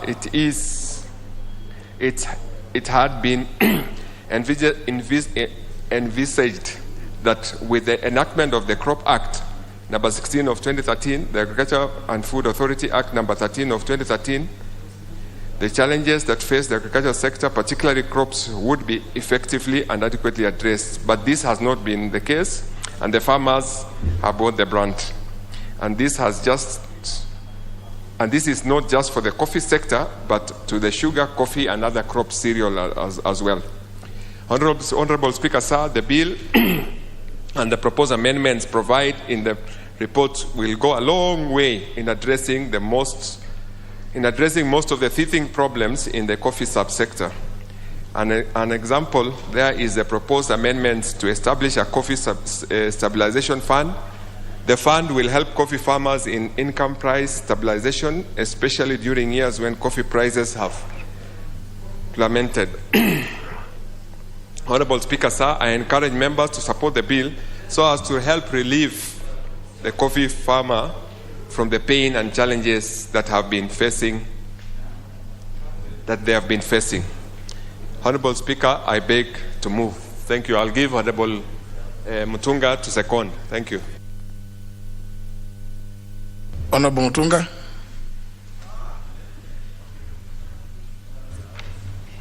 Thank you, Honorable Speaker, for the opportunity to second this bill. Honorable Speaker, the importance of coffee is so much that we have two bills coming up around the same time, one emerging from the Senate and the other one from the National Assembly. So the committee took time to look at the two bills, and they harmonized and came up with one bill, which is now presented before you. Honorable Speaker, coffee is a very, very important sector that earned Kenya a lot of foreign exchange in the past, which has been dwindling with time because of the reduction in the amount of coffee that we export, as occasioned by the literal amount of coffee that we are progressively producing as at now.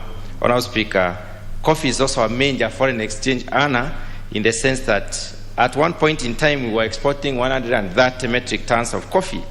The possibility of selling coffee in the roasting market today is there as a premium product which can even fetch more money. But this has not been this has not occurred as a result of the sector needing a lot of support and backing. And I believe this particular legislation comes up to organize the sector so that it can support the necessary investments in the area. Honorable Speaker, coffee farmers are some of the greatest sufferers in this country as a result of the many issues in coffee, management-related issues, climate-related issues, so they are a frustrated lot. As a result, Honorable Speaker, there has been major collapse of the coffee market in terms of what we sell. In 2013, there was an act that was signed, which is the AFA Act and also the Crops Act, which lumped up coffee among the other commodities, and they were all to be managed under the Agriculture and Food Authority.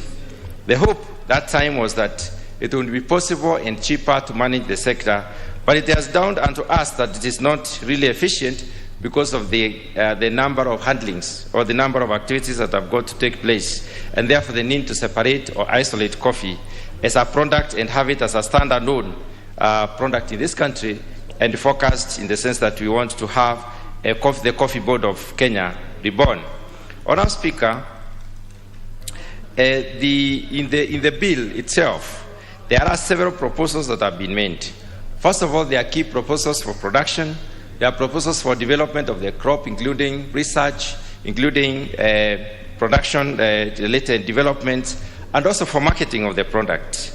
The bill also sets up an authority, the Coffee Board of Kenya, to basically deliver the above functions, the functions of production, the functions of management, and the functions of development of the coffee industry itself, as well as functions of selling the product. It also defines the players within the coffee industry.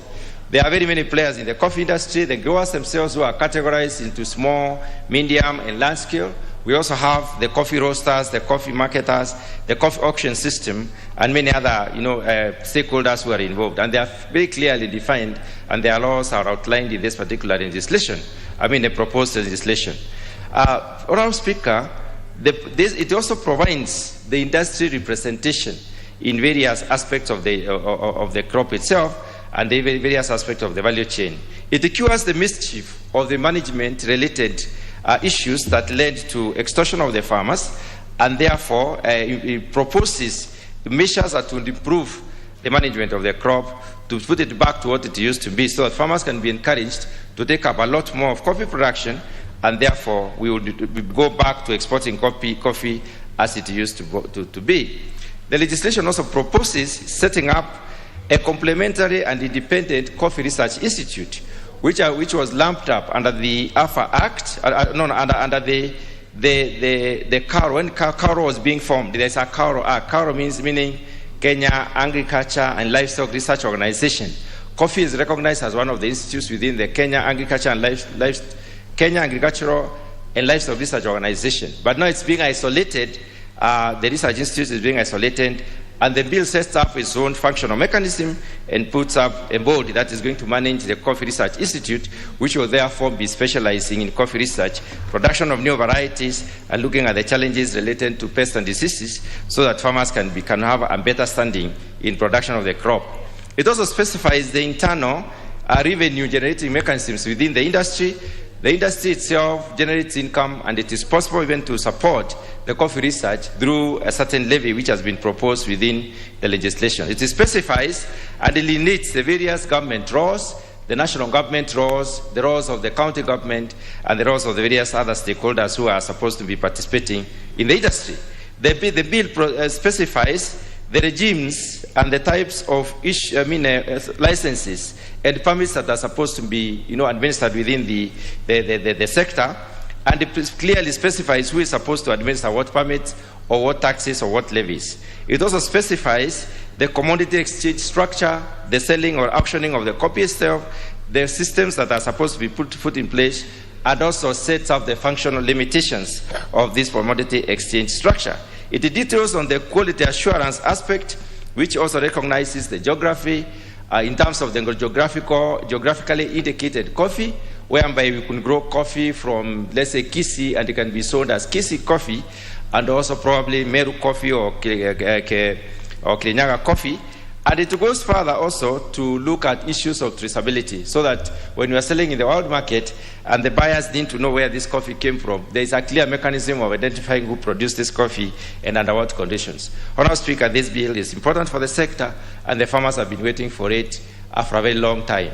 Wherever we have meetings with the coffee farmers, they always want to know whether we are also looking at coffee in as much of effort as we did when we looked at the tea, and we gave them a legislation that is supportive. So, Honourable Speaker, with those few remarks, I beg to move that to second.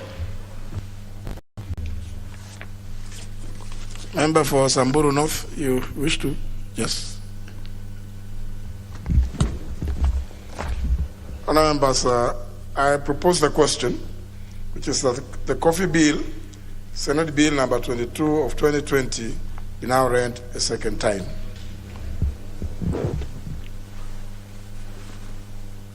Leader Majority. Thank you, Honourable Speaker. Honourable Speaker, I rise to support this bill, the coffee bill, and to state from the word go that what we actually are debating and eventually processing is actually an amalgamation of two bills. The Senate bill that came from the Senate, plus the coffee bill which was first read into this House. And I want to thank the committee because they have gone through the motions of harmonizing the two, so that at the end of the day, when we process this bill plus all the next amendment that we're bringing, we'd actually have killed two birds with the same stone. Passed on the Senate bill and also taken into account the coffee bill introduced in the National Assembly. And they've done that through a very elaborate proposal. So I want to process, and I hence want to first of all commend the chair of the committee and his team, because it's something that they've been working on. And if we can achieve that feat of getting harmony, then it will be far much easier to then process within Senate, because we'll be taking it to them to agree with our amendments, rather than processing ours and taking to them. And it follows the queue, the pipeline of bills. And we have bills of going up to 2018, Honourable Speaker, that have still not been considered. So I'm very optimistic that we'll get to the light of day on this one. Honourable Speaker, as members will be aware, coffee has some historical importance as a commodity in Kenya, and specifically because of its contribution to foreign exchange earnings, farm incomes, and employment opportunities among the areas where coffee is grown. Unfortunately, neither tea nor coffee is grown in the area where I come from, of Nyandarua, but we have interacted enough with the people in the coffee growing areas to know the impact it has had on them. It's been a key player in the Kenyan agricultural sector, and at some point has been contributing close to 10% of our export revenues. It was also one of the first major exports from Kenya, and has still remained a critical part of the Kenyan economy through its history. Again, it's one of the crops that mainly touches on the various farmers, the small-scale farmers, who account for about 60% of the production, while 40% is then through the large-scale farmers at both the plantation and estates levels. Now, over the years, just to put things into historical context, there have been several policy and legislative changes which have been proposed in a bid to streamline this sector. And members may recall in the early 90s, as part of the structural adjustment program, the government did issue some very broad policy guidelines which started that liberalization of the coffee industry. And this liberalization saw the Coffee Board of Kenya being given the opportunity to conduct the popular Nairobi Coffee Auction, which was then conducted and using the US dollar as the unit of transactions. Additionally, this liberalization again also saw change in the payment and farmers' settlement scheme system from a pool payment system to a direct payment system.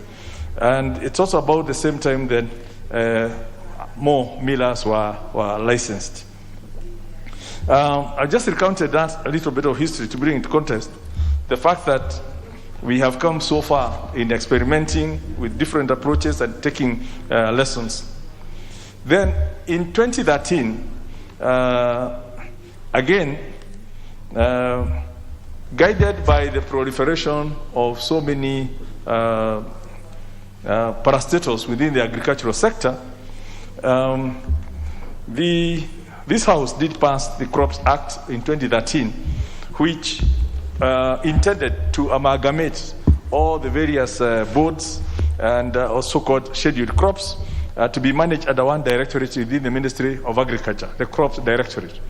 And the wisdom obviously was that if all the important crops are managed under a single umbrella, proper approaches to their management will be achieved with increased outcomes. However, with the benefit of hindsight and with some experience, we've now learned that that approach may have, much as it was desirous to amalgamate everyone, it also had its own administrative weaknesses and challenges that stifled the realization of the maximum benefits from the potential economic returns from the crop. And this did not just affect the coffee. We've seen it also affected the tea. It's also affected the sugar. And basically what has happened is we've now gone back to factory settings and said, let's have an independent sugar regulatory framework, an independent tea management or regulatory framework. And similarly for coffee, that this bill is seeking is actually to get coffee out of that Crops Act so that it can have a standalone management and regulatory framework, in addition to so many other reforms that it's seeking to create. So I'm sure the chairman has mentioned this in moving in terms of the principal objectives of the bill, which is being to establish a framework for the regulation of the coffee subsector. And mainly, when looking at the regulatory framework, we are talking of issues to do with registration, licensing, issuing of permits, issuing of certificates, production, processing, quality production of the coffee subsector, and basically there will be further amendments that are coming within the committee as part of the harmonization, which will also clarify the objectives of the bill even further. But looking at all these issues, there have been weaknesses in the registration, the licensing, the issuance of permit, and this has also affected, including the quality of the coffee, the marketing of the coffee, the processing of the coffee, its own marketing. We know Kenyan coffee is high brand, but very few Kenyans take the coffee, which is very different from situations like in Ethiopia, where they not only produce coffee, but they are also major consumers of the coffee. In Kenya, we produce the coffee. We tend to think it's only for outsiders, but there's very little consumption in country, and hence we have to export our coffee. It's processed out there, then we buy it back. Except, of course, now we have our Dormans, we have other Sasini and all those companies that are also processing it here for domestic and export market. So we know there are several drawbacks facing the coffee production in Kenya. We also know the issues of pricing, which are being addressed, and I'm glad that the Ministry of Agriculture is now at the steering some of these major reforms within that sector, so that farmers can be able to get the benefit of their labor. High cost of inputs is again something that has been given as leading to the deterioration in the quality of the coffee, because if you don't address the inputs, the fertilizers, the pesticides, and all those things that are involved in the production and processing of the coffee, we end up with a declining quality, which will mean fetching lower prices. And some of these things are beyond what we can do as a country. We know the high cost of fertilizer, for example, is all tied to the international markets. But I'm sure there will be something that the executive will be doing to sort out that in due course. And also, it's also been noted there's been some poor quality of coffee seed varieties and that have also got into the market. And coupled with the poor payments that made to the farmers, it's been demotivating them. Now, granted, there's also been good research coming up with different varieties of coffee for the different areas. And I think this is this bill will only help those institutions get better, get more defined, get better supported, so that together, collectively, we can reactivate the coffee production, the coffee processing, the coffee marketing, and even promote its own consumption in the country, so that people we can get much more from the Kenyan brand of coffee, which is very good and fetches a very good price on a global basis. But again, much more could be done, especially with the the areas that have been chopped off in Kiambu and others and turned into housing land instead of coffee, so that the remaining coffee plantations in the other areas could then at least be boosted, so we can increase our production and get our higher returns on at the foreign exchange levels. So in addition to all those issues, we have also noted some new consumption patterns, again, which are posing challenges to Kenya, who sell large quantities of homogeneous and undifferentiated coffees. That's on a global basis. People are probably moving away from coffees and teas to other substitutes, and it will require us to put some more efforts in our marketing on a global basis, and also to address some of the issues of value addition, quality assurance, packaging, branding, which will all become possible with the passage of this bill. This bill has appreciated most of the challenges highlighted above, and really it's in this sense that I wish to indicate I'm in full support of the bill, and I ask members of this House to support it and to support the committee as they go on further in terms of creating for the Kenyan coffee farmer that conducive environment for them to realize their full potential from the labor they put into the production of coffee, so that at least they'll be far much better than they are today. With those remarks, I beg to support.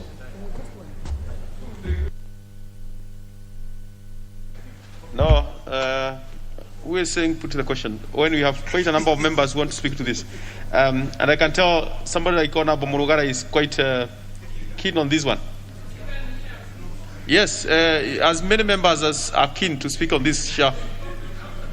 Yes, Honorable Miri Odhiambo. Did Honorable Miri Odhiambo say there is coffee in her place? Oh, she drinks coffee. Yes, Honorable Murugara, you have the floor. Thank you. Thank you very much, Mr. Speaker. Mr. Speaker, you're right. Tharaka does not have coffee, but in my neighbors in Meru and the upper part of Tharaka Nithi, it's widely grown. I'm also a great consumer of coffee. It's a delicacy. And therefore, I rise to support the bill that we actually now go back to having the Coffee Act. Coffee as a crop is one of the oldest cash crops in the country, dating back to 1902 in Kikuyu. It was a reserve for the white man, the colonialists. Africans were not allowed to grow it until around the year 1920, when I think the Koinange, the senior Koinange, was the first African to be allowed to grow coffee. All this I know from history, because that's what I studied in my school. Not that I saw coffee until I was able to move to Thika, and that's when I saw the crop for the first time. However, I know as a matter of fact that coffee is one of the largest foreign exchange earners for the country, and it has always been, in spite of the fact that it has had its ups and downs, and purely because we at first managed it very well at independence, and after independence, then we moved into a lull where we allowed the crop to deteriorate and start fetching low prices at the international market, as a result of which we came up with the experiments to see what to do with the crop, including merging it in the Crops Act, a mistake we made and we have lived to regret, having it managed by the Agricultural Food Authority, another mistake we made, because by that we killed the Coffee Board of Kenya, and now we are realizing the folly of what we did. This is a timely act. Thank you, Senate. Thank you, the Agriculture Committee of the National Assembly. And we actually need to support this purely because we now have an act of parliament that will deal with the Coffee Board of Kenya itself in its part 2 of the act. From there, we will actually have to know what our county governments will do when dealing with the coffee matters. We are told to make regulatory provisions, which we will do in this house. Then we deal with the production, processing, and the marketing of the crop and the other issues that are provided in this act. We must at all times have the wishes of the farmers being paramount and supreme in everything we do.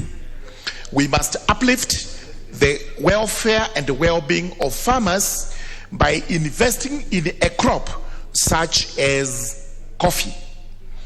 And this is what we are saying wherever we go, especially those of us who subscribe to the bottom-up economic model, that at all times we must move to the lowest levels of our citizens in the country, invest in them such that we are able to open up their economic base.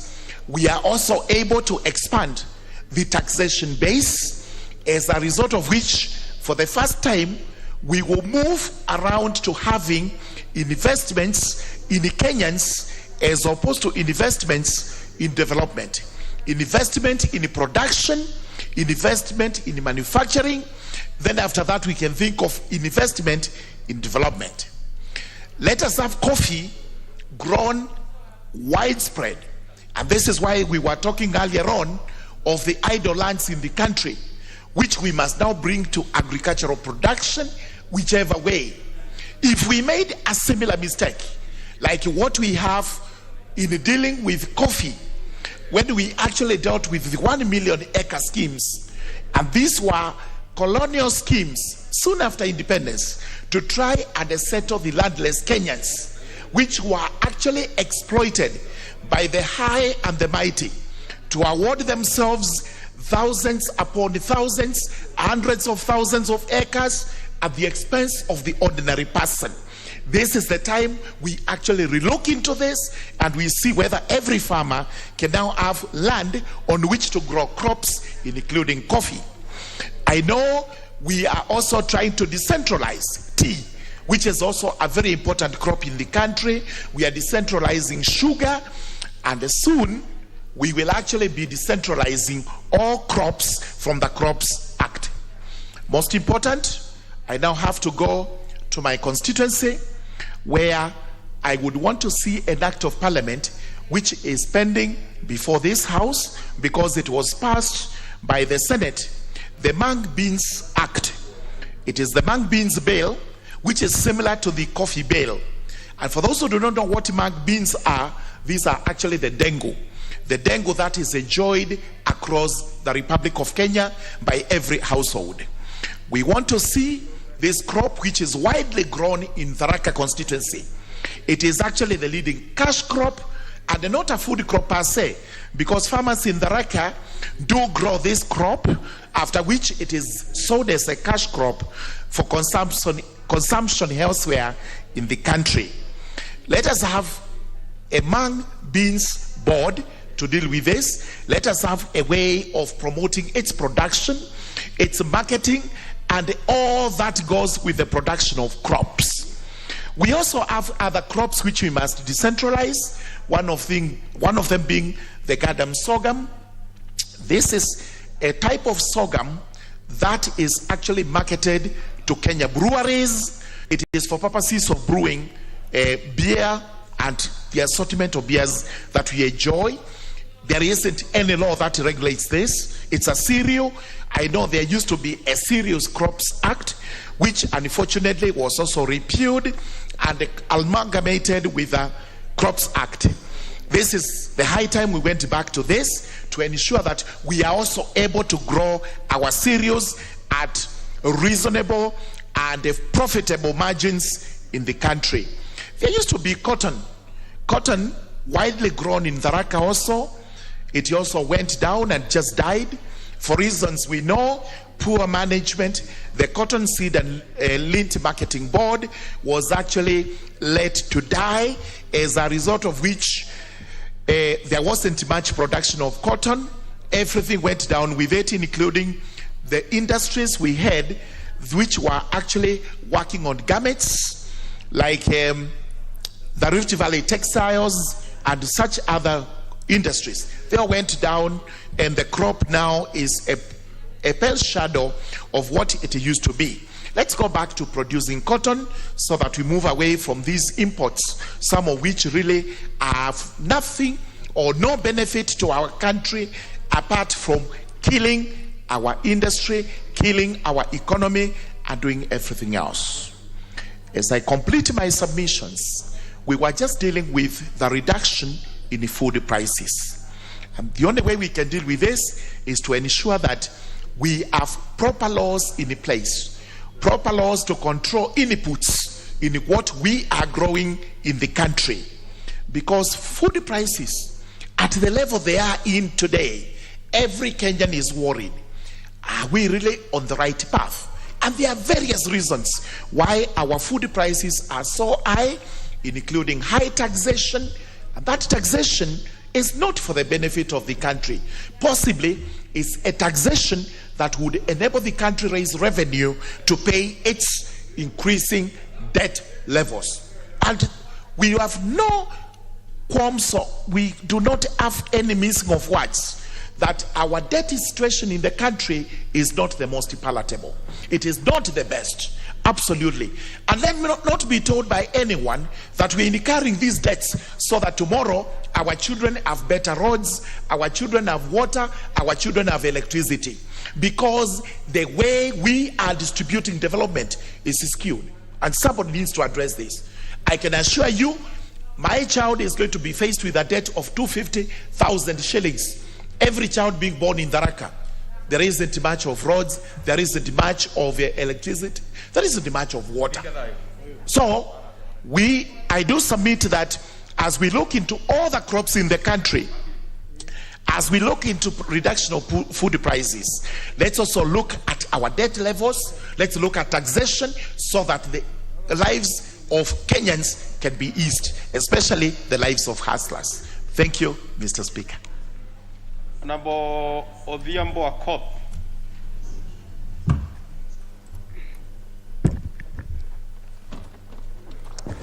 Thank you, Mr. Speaker, for giving me this opportunity. Mr. Speaker, let me say at the onset that I do support the bill.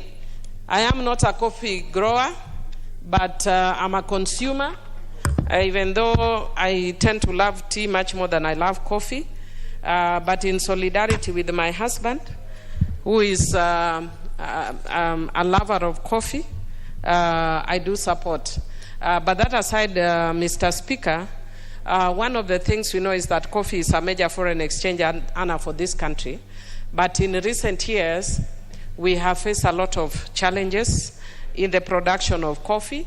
And Mr. Speaker, you know this is a big problem because a lot of my friends that I went to school with went to school because of coffee. Mr. Speaker, one of the challenges that has plagued the coffee sector, of course, is the issue of global competitiveness and the issue of marketing. What this bill seeks to do is to redress some of the challenges that this sector has faced. But, Mr. Speaker, one of the issues that I wish the bill would address is, of course, the issue of intellectual property rights. Years back, Mr. Speaker addressed the issue in this House that we actually have variants that are very specific to Kenya that have been seen and known to have beneficial properties, like the green coffee that has been said that is beneficial for weight loss. And we know a lot of women spend millions of shillings on this. And indeed, if this was actually working, as was indicated, Mr. Speaker, then we would be minting money from the coffee in Kenya. So, Mr. Speaker, you can imagine my shock to learn about this from a TV in America, not even in Kenya. So sometimes we actually have very good products, but we don't put in as much effort and as much energy as a country. That is why, Mr. Speaker, I'm very happy that we have now separated the Independent Coffee Research Institute, and indeed, I think the people who came up with the Alpha Bill were very well intentioned, but it has actually proven that it was not the best way to go. Each of our crops needs very specific and particular attention because the international market has become overly aggressive, and we must also become very overly aggressive in the way that we deal with these issues. Mr. Speaker, I'm also happy about the issue of the coffee fund, which will also enable us to stabilize prices that may be compromised, especially because of climate change that affects production. Mr. Speaker, I would want to indicate that even as a country, we should not be reactionary, but we should be able to know that because of the challenges that we are facing, we must be able to proactively deal with some of these issues. Mr. Speaker, I have looked at the bill, and other than the issue on intellectual property that I hope the committee can pick up, I would only basically propose very minor amendments, including one, the issue of intellectual property so that we protect our own product, and also the issue that in a lot of the management committees and systems that are suggested, that we ensure that we have the face of Kenya, but also that we need to think about diversifying coffee growing to other areas in the country that may have potential. Mr. Speaker, I would also want to encourage us, the way I see a lot of consumption of coffee out of the country, and the way I've also seen people diversifying, the government seeking to diversify and train other areas to eat fish. Let us also encourage Kenyans to have a culture of consuming our own products, Mr. Speaker. With those few remarks, I would wish to support and encourage the committee to pick up my suggestions, or if we have time, I know we have a pretty busy schedule, I may actually bring those amendments. With those few remarks, I support. Honorable Waweru Kiarie. Thank you very much, Mr. Speaker. And I do hear some murmurs that there might not be any coffee in Dagoretti South constituency, being a constituency within the city. But I stand here, Mr. Speaker, to clarify that we've actually got acres and acres of land which is under this very crucial coffee, this very crucial crop in Dagoretti South constituency. Mr. Speaker, it is true that coffee has a long history in this country. And the history has not been a rosy one, Mr. Speaker. If you go to any rural area today and find an old person who grew up in a coffee growing zone, they will tell you that they actually even fear that crop, Mr. Speaker. Because how the crop was introduced into this country was when the colonial government was intending to make this their overseas shamba, and they brought coffee as one of the cash crops that they would be growing in this area, as they had done with things like sugar in Jamaica or sugar in some of the Indian Ocean coast countries, Mr. Speaker. And there were so many protocols that went with the growing of this cash crop, Mr. Speaker. Some of these very punitive protocols have since been lessened, and some of them has been actually removed altogether, Mr. Speaker. So this bill is actually our generation's contribution towards the journey of making this crop not only more profitable for our country, but even more acceptable to our people, Mr. Speaker. Mr. Speaker, the bill does cover a wide range or a wide area, Mr. Speaker. There is good proposals that will help in the production and the farming of this crop, Mr. Speaker, and the processing, Mr. Speaker. However, when it comes to the third reading, Mr. Speaker, some of us shall be bringing some few amendments because a very critical element has been left out, Mr. Speaker. We need to bring up amendments that give good proposals on how to ultimately market the product. After it has been farmed, after it has been processed, the biggest gap to date, Mr. Speaker, has been in how we market this crop in our country, Mr. Speaker. It is true, and we have been told here, that Kenya produces some of the finest quality of coffee anywhere in the world, Mr. Speaker, to the point where even our coffee is used to blend international coffee, Mr. Speaker. So if we cannot market it right, I can tell you that someone else will market it. We have seen big names, big brands that have been able to grow to become international brands using Kenyan coffee, but never acknowledging, never recognizing. And hence the issue that was raised by the Honorable Millie Odhiambo is critical, Mr. Speaker. The issue about intellectual properties, Mr. Speaker. Even as we are pushing it as an agricultural concern, I wish the chairman, the Honorable Tiren, because I know he's very diligent and dutiful, would also, in the same breath, push the Ministry of Information, Communication and Innovation so that they can stop sitting on the intellectual properties policy, which they have been sitting for quite a while, Mr. Speaker. This intellectual properties policy would also be able to protect some of the variants that we produce here in Kenya that are very high quality, Mr. Speaker.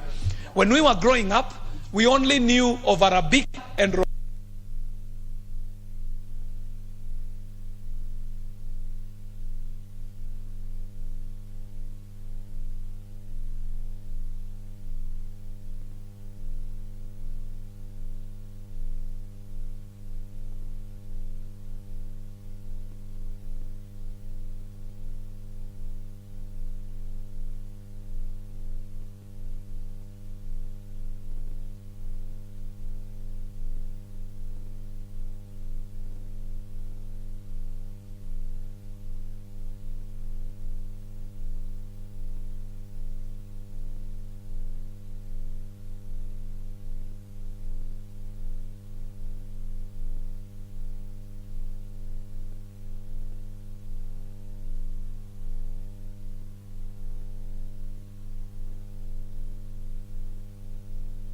to the bill that is already a good bill.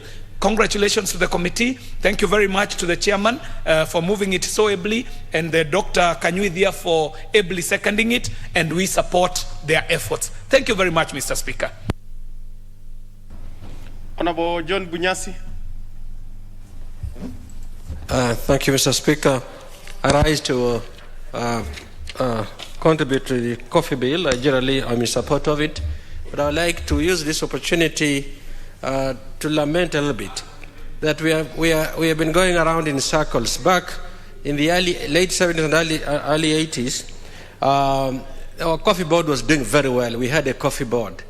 And at that time, the debate on intellectual property rights was quite rife and active because we had managed to give unique varieties to Papua New Guinea and Vietnam and I don't know which other places, and they were moving towards exactly that, minor modification, and then claim over intellectual property rights. I think we have a national low esteem, I feel, that we don't even realize what good we have and how competitive we are sometimes globally. And for that reason, we didn't think highly of what we had achieved. Others did it, not just for the Kanga and the Kikoi, but also for coffee. So, but we are getting around to it. I hope that we are now in a new generation, digital generation, where information retrieval is easy, and people who have not done any history, and in any case agricultural history, was rarely taught. So it's a bit saddening that we've really been just going around the wheel in the same position. But be that as it may, these are steps in the right direction. The passing of the AFA Act was a colossal failure by both the promoters of the Act and by this House for having agreed. It has been obvious that if you heap together and create a huge bureaucracy, you can't get productivity.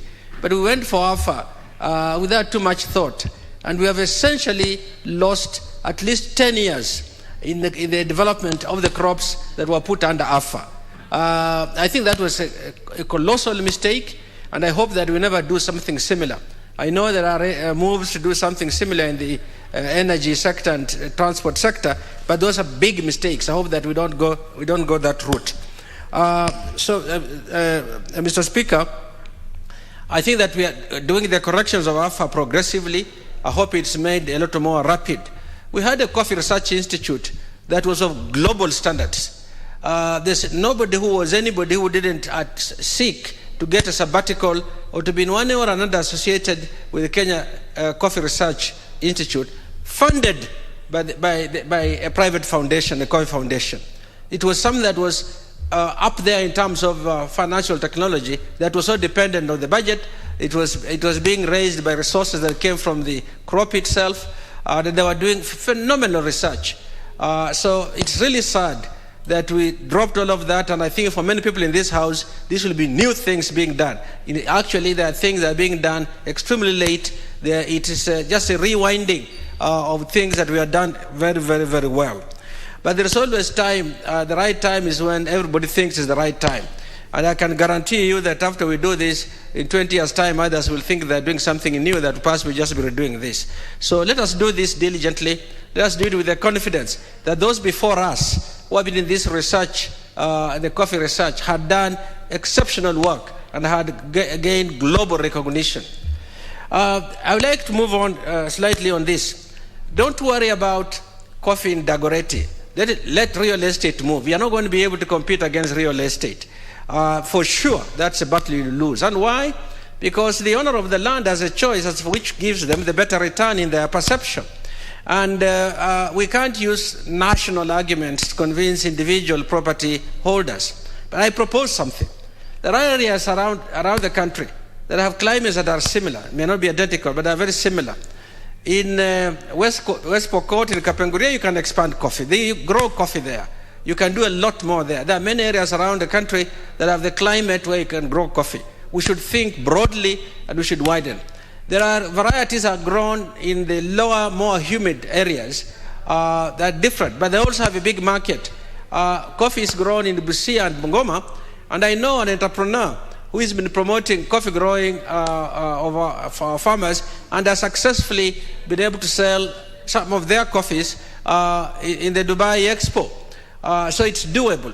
So I would urge that in thinking forward, that we think about the new areas in the country where we can grow coffee, the different agroecological zones where coffee can also be grown, and that therefore we will will go beyond the intentions of the sessional paper number 10 of 1965, and shall bring it into production. These new areas, and some not so new, they are abandoned, and now we are going back, but we shall broaden the production around the country, and that can be done. I think that such is extremely important. Mr. Speaker, this is also true of other crops. We should use the coffee bill as an example of what we are going to do, which can also be done in areas that were not traditionally grown. If we could grow mirai in Busia, we would have picked it up. I know we can't do that, but so you can't do it for every crop, but you certainly can do it for a large number of crops. With those few remarks, I support this, the full knowledge that we are getting back on the rails. We are not discovering anything new. We are just getting back on the rails. Let us stick on the rails, and let's be sure going forward, if something does not look good, don't agree with it. Doesn't matter who is promoting it. But maybe that way we shall make less mistakes going forward. Thank you, Mr. Speaker, sir. I beg support. Thank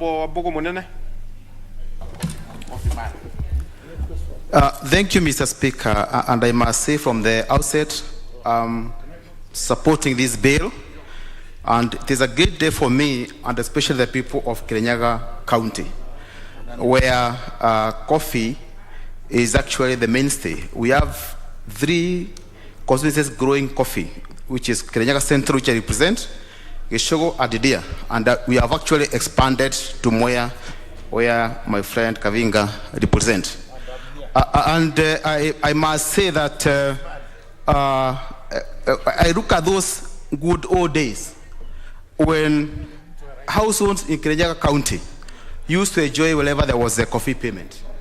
Those early 70s, late 70s and early 80s. And unfortunately, something happened, and coffee industry was neglected. It was actually planned till people started uprooting coffee. And I think the nail in the coffin was the passing of the Alpha Act, where coffee became a scheduled crop, and it was put together with even other less significant crops. And Speaker, something like coffee, which at one time in the history of this country was the largest foreign exchange earner, and things like tea, sugar, it was a mistake to put them together with other types of crops, because coffee also requires a lot of specialization. It's also, I think, the second most traded commodity, I think, after oil. So it costs more just than just growing. And with this bill, when we eventually become an act that I believe should be done and signed by the president before the end of this term, coffee will go back to where it used to be. And more importantly, when you look at Section 4, which creates now the Coffee Board of Kenya, and go on to give what will be the role of the Coffee Board of Kenya. One of the main roles is to ensure that proper marketing are done so that this crop can earn more.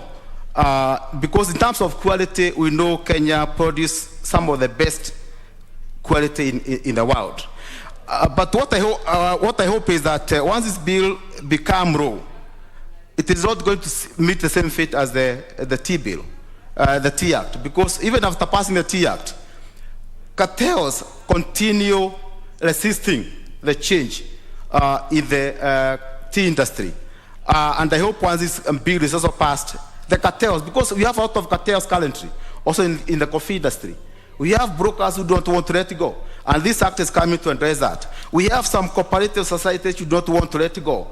And this act is addressing that. So we hope once this thing is passed, the cartels who have hold tea industry hostage, they are not going to hold coffee industry hostage. We also pray and hope that the war in Russia is not going to affect our coffee and the tea, because we understand that I think currently Russia is the 5th largest importer of our tea and coffee. And I think if that war escalates, it is going to have a ramification on this sector, this important sector. I have this bill. There is a very important section or proposed section, which is bringing the cherry fund.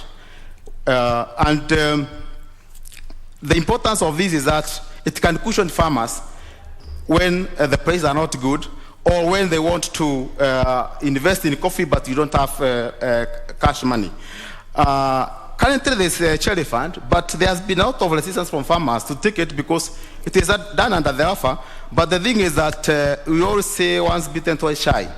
The cherry fund, which is currently being managed by KPCU, farmers have not been explained to the benefit, because they associate the revived KPCU with the collapsed KCPU, which actually went to the millions of shillings of farmers. And I think the first thing to address, and which should be addressed, is to ask the hard questions. The people who stole farmers' money when the KPCU collapsed, what have we done about them? So that we can return the faith of farmers to continue growing coffee. I associate myself with Honorable Bunyasi when he said that we cannot stop the expansion of Nairobi. So whether you like it or not, I think Nairobi is going to grow both vertically and horizontally, and by that it is going to eat into hitherto coffee growing zones or areas. The best way is to increase and move to areas which can still be able to be good for growth of coffee. We expand those areas so that this important crop can continue earning the Kenyans, majority of who are farmers, and also the Kenya government some revenue as it used to be there before. Mr. Speaker, one of also the most important aspect of this bill is the establishment of Kenya Coffee Research Institute as a corporate body with the mandate to do proper research, because coffee, just like all crops, it goes evolving. New diseases, new challenges, new climates and all that. So we require a professional body which is fully funded and which continuously do research to that crop so that they can make it better and better and better as we go on. The only issue I have may be, Mr. Speaker, and I think we are going to propose quite a number of amendments, though I've also seen the committee has proposed amendment, is on the issue of qualifications of the board of directors and also the CEO. And with the importance of this crop, we need a very well qualified person with a lot of experience, not just the 3 years which are set in the bill, and someone who at least is well versed with the coffee industry, so that it can be able to promote and be able to safeguard the interests of farmers. Same case applies to maybe the objects, generally the object of this bill. And one of them is mechanism for dispute resolution within the coffee sector. You find that currently the dispute resolution is very expensive for the poor farmers, and you find that whenever there is a small dispute, people rush to tribunal, which are costly and all that. If a better mechanism is proposed, because this is just a proposal, if at least a better mechanism is put, so that it can be cheaper for coffee farmers. Whenever there is dispute, it is solved very fast, and farmers continue with their life. And also, we also know agriculture really is one of the biggest employer. And if we are able to promote these crops, especially coffee, I know even young people can go back to farming. And I have a fact by where I come from. Because of the proper management of those societies, even young people are embracing coffee farming and tea farming. And that way we'll be able to ameliorate the job requirement in the country, so that we don't just create a white-collar job. Because what matters at the end of the day is what the engagement you have, whether it is farming or not, can it place bread at your table? That is what matters most. So, Mr. Speaker, this bill is very timely. It was wrong to have brought this, brought coffee under the alpha, but I believe the intentions were good. I believe Parliament always acts in wisdom. It's only that maybe that was the prevailing wisdom then, but at least this Parliament, both Senate and the National Assembly, have seen the existing rule is not working. And if it is not working, it's time to fix it. And I believe this coffee bill is going to fix the farming in this country, the coffee farming in this country, and we move back to those old days. But eventually what matters most is also the goodwill of these bodies once they are established. And also to ensure that the people will be put there eventually, they are not corrupt people. Because we know very well, coffee has been killed by corruption in Kenya, just like most of other farming or other activities. Your Honorable Monena, your space is gone. Shall we have Honorable Udo?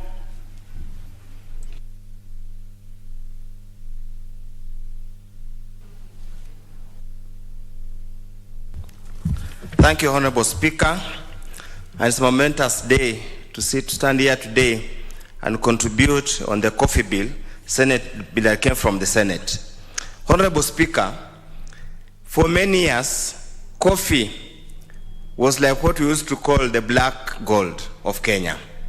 For many years, Honorable Speaker, Kenya was known for its fine coffee exported and drunk or tasted all over the world. Honorable Speaker, coffee has been a major income earner. And I remember in the 1970s, late 70s, there was the coffee smuggling ring that was domiciled in my hometown of Seoport and the entire Busia.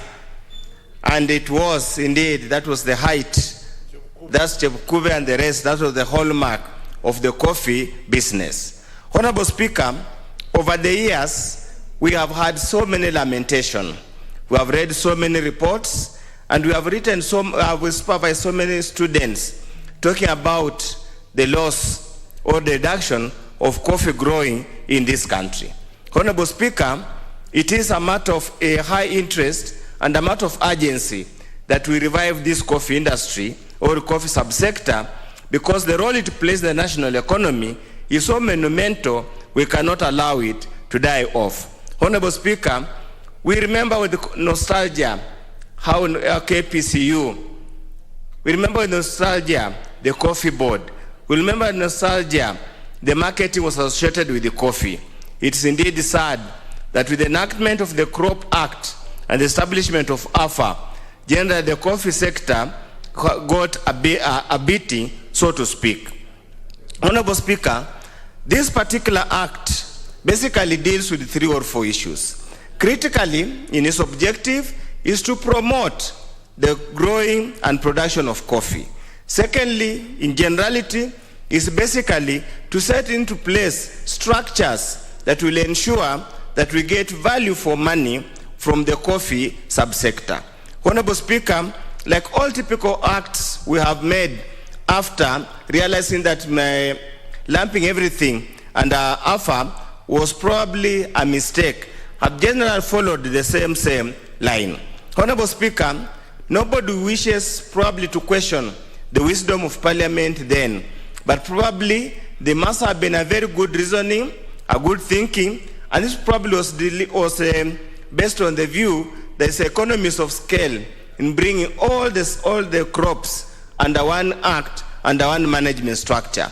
But probably due to the diversity of the crop industry, also to speak, the various crops, it became difficult and impossible to have a strong team or a strong authority to run these various crops. Honorable Speaker, as we stand here today, we must say that AFA and the related structures have not served the farmers properly.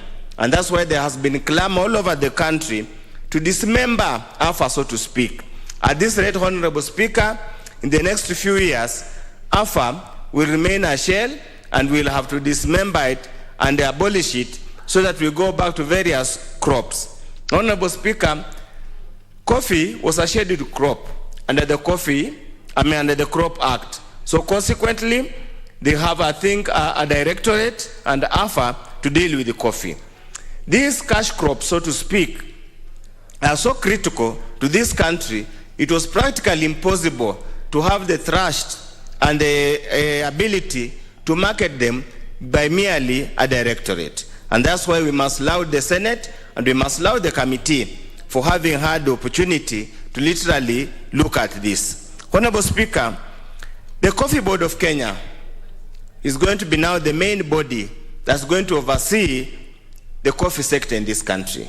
We do hope and pray, Honorable Speaker, the resistance that we have seen in the tea sector by the reforms initiated by the CS Munya and the amendments that was being made to the various acts relating to tea and the regulation relating to tea will not befall this particular place or befall this particular sector of coffee.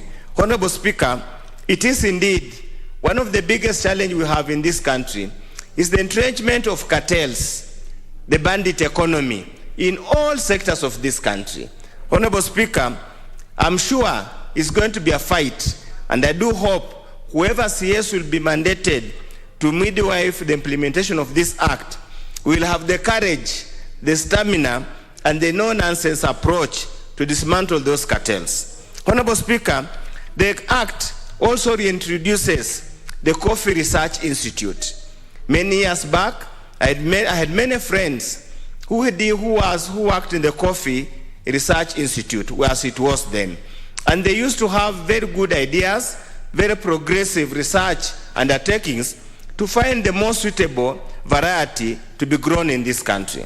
It was during those days, Honorable Speaker, that there was an attempt to introduce coffee in my constituency of Funyula, and as Honorable Bunyasa said, in Busia in general.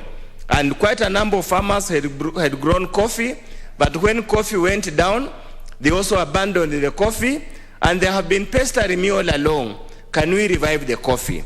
But since I was aware there was a substantive act coming, I told them, let's midwife and get a new act, then we'll be able to grow coffee and get through the entire process properly. Honorable Speaker, another laudable provision in this particular act is the setting up of the Coffee Development Fund. Indeed, like any other crop, there are those minimum or guaranteed prices. Whenever the international market does not achieve those guaranteed prices, farmers be given some subsidy to ensure that they do not go at a loss. Coffee, like any other business, is a business, and any person investing in it intends to make money. When they start making losses, that's the sure way to kill the coffee. I also hope, Honorable Speaker, the attendant regulations will not stifle the market.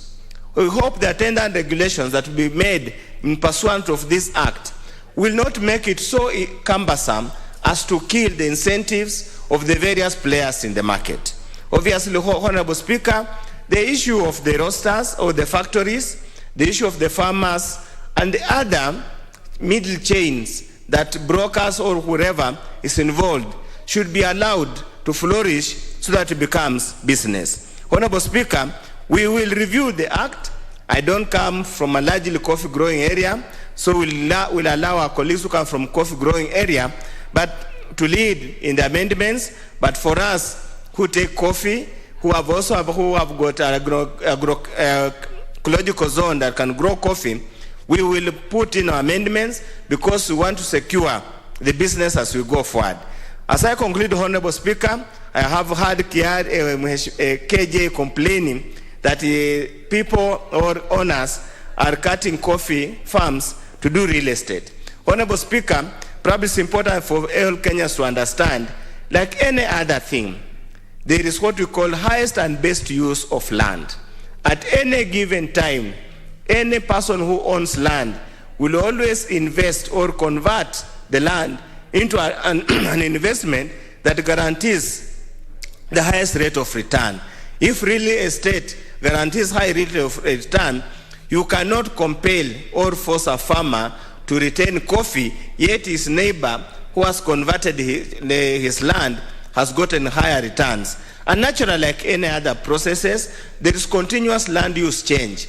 And any person anywhere should embrace and put into place mechanisms and measures to allow seamless land use change that guarantees progressive increase in returns to any returns from land.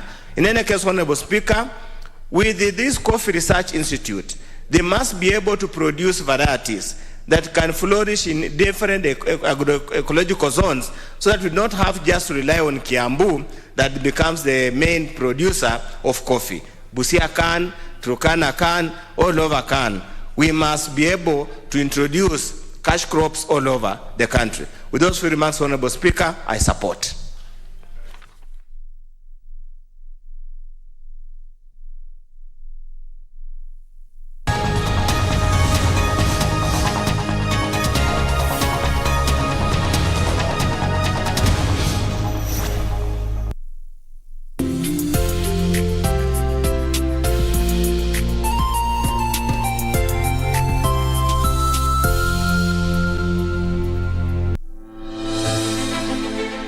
Are you an aspiring candidate in the upcoming general elections? Do you want your agenda and manifesto to reach your voters in activities? Will not see if we the market. I hope that agenda and regulations that will be made in pursuit of this act will not make it so cumbersome as to kill the incentives of the various players in the market. Obviously, Honorable Speaker, the issue of stars or the factory, your manifest the other middle chains that brokers or whoever is involved should be allowed to flourish so that it becomes business. Honorable Speaker, we will review the act. I don't come from a largely coffee growing area, so we'll allow our colleagues who come from coffee growing area but to lead in the amendments. But for us who take coffee, who have got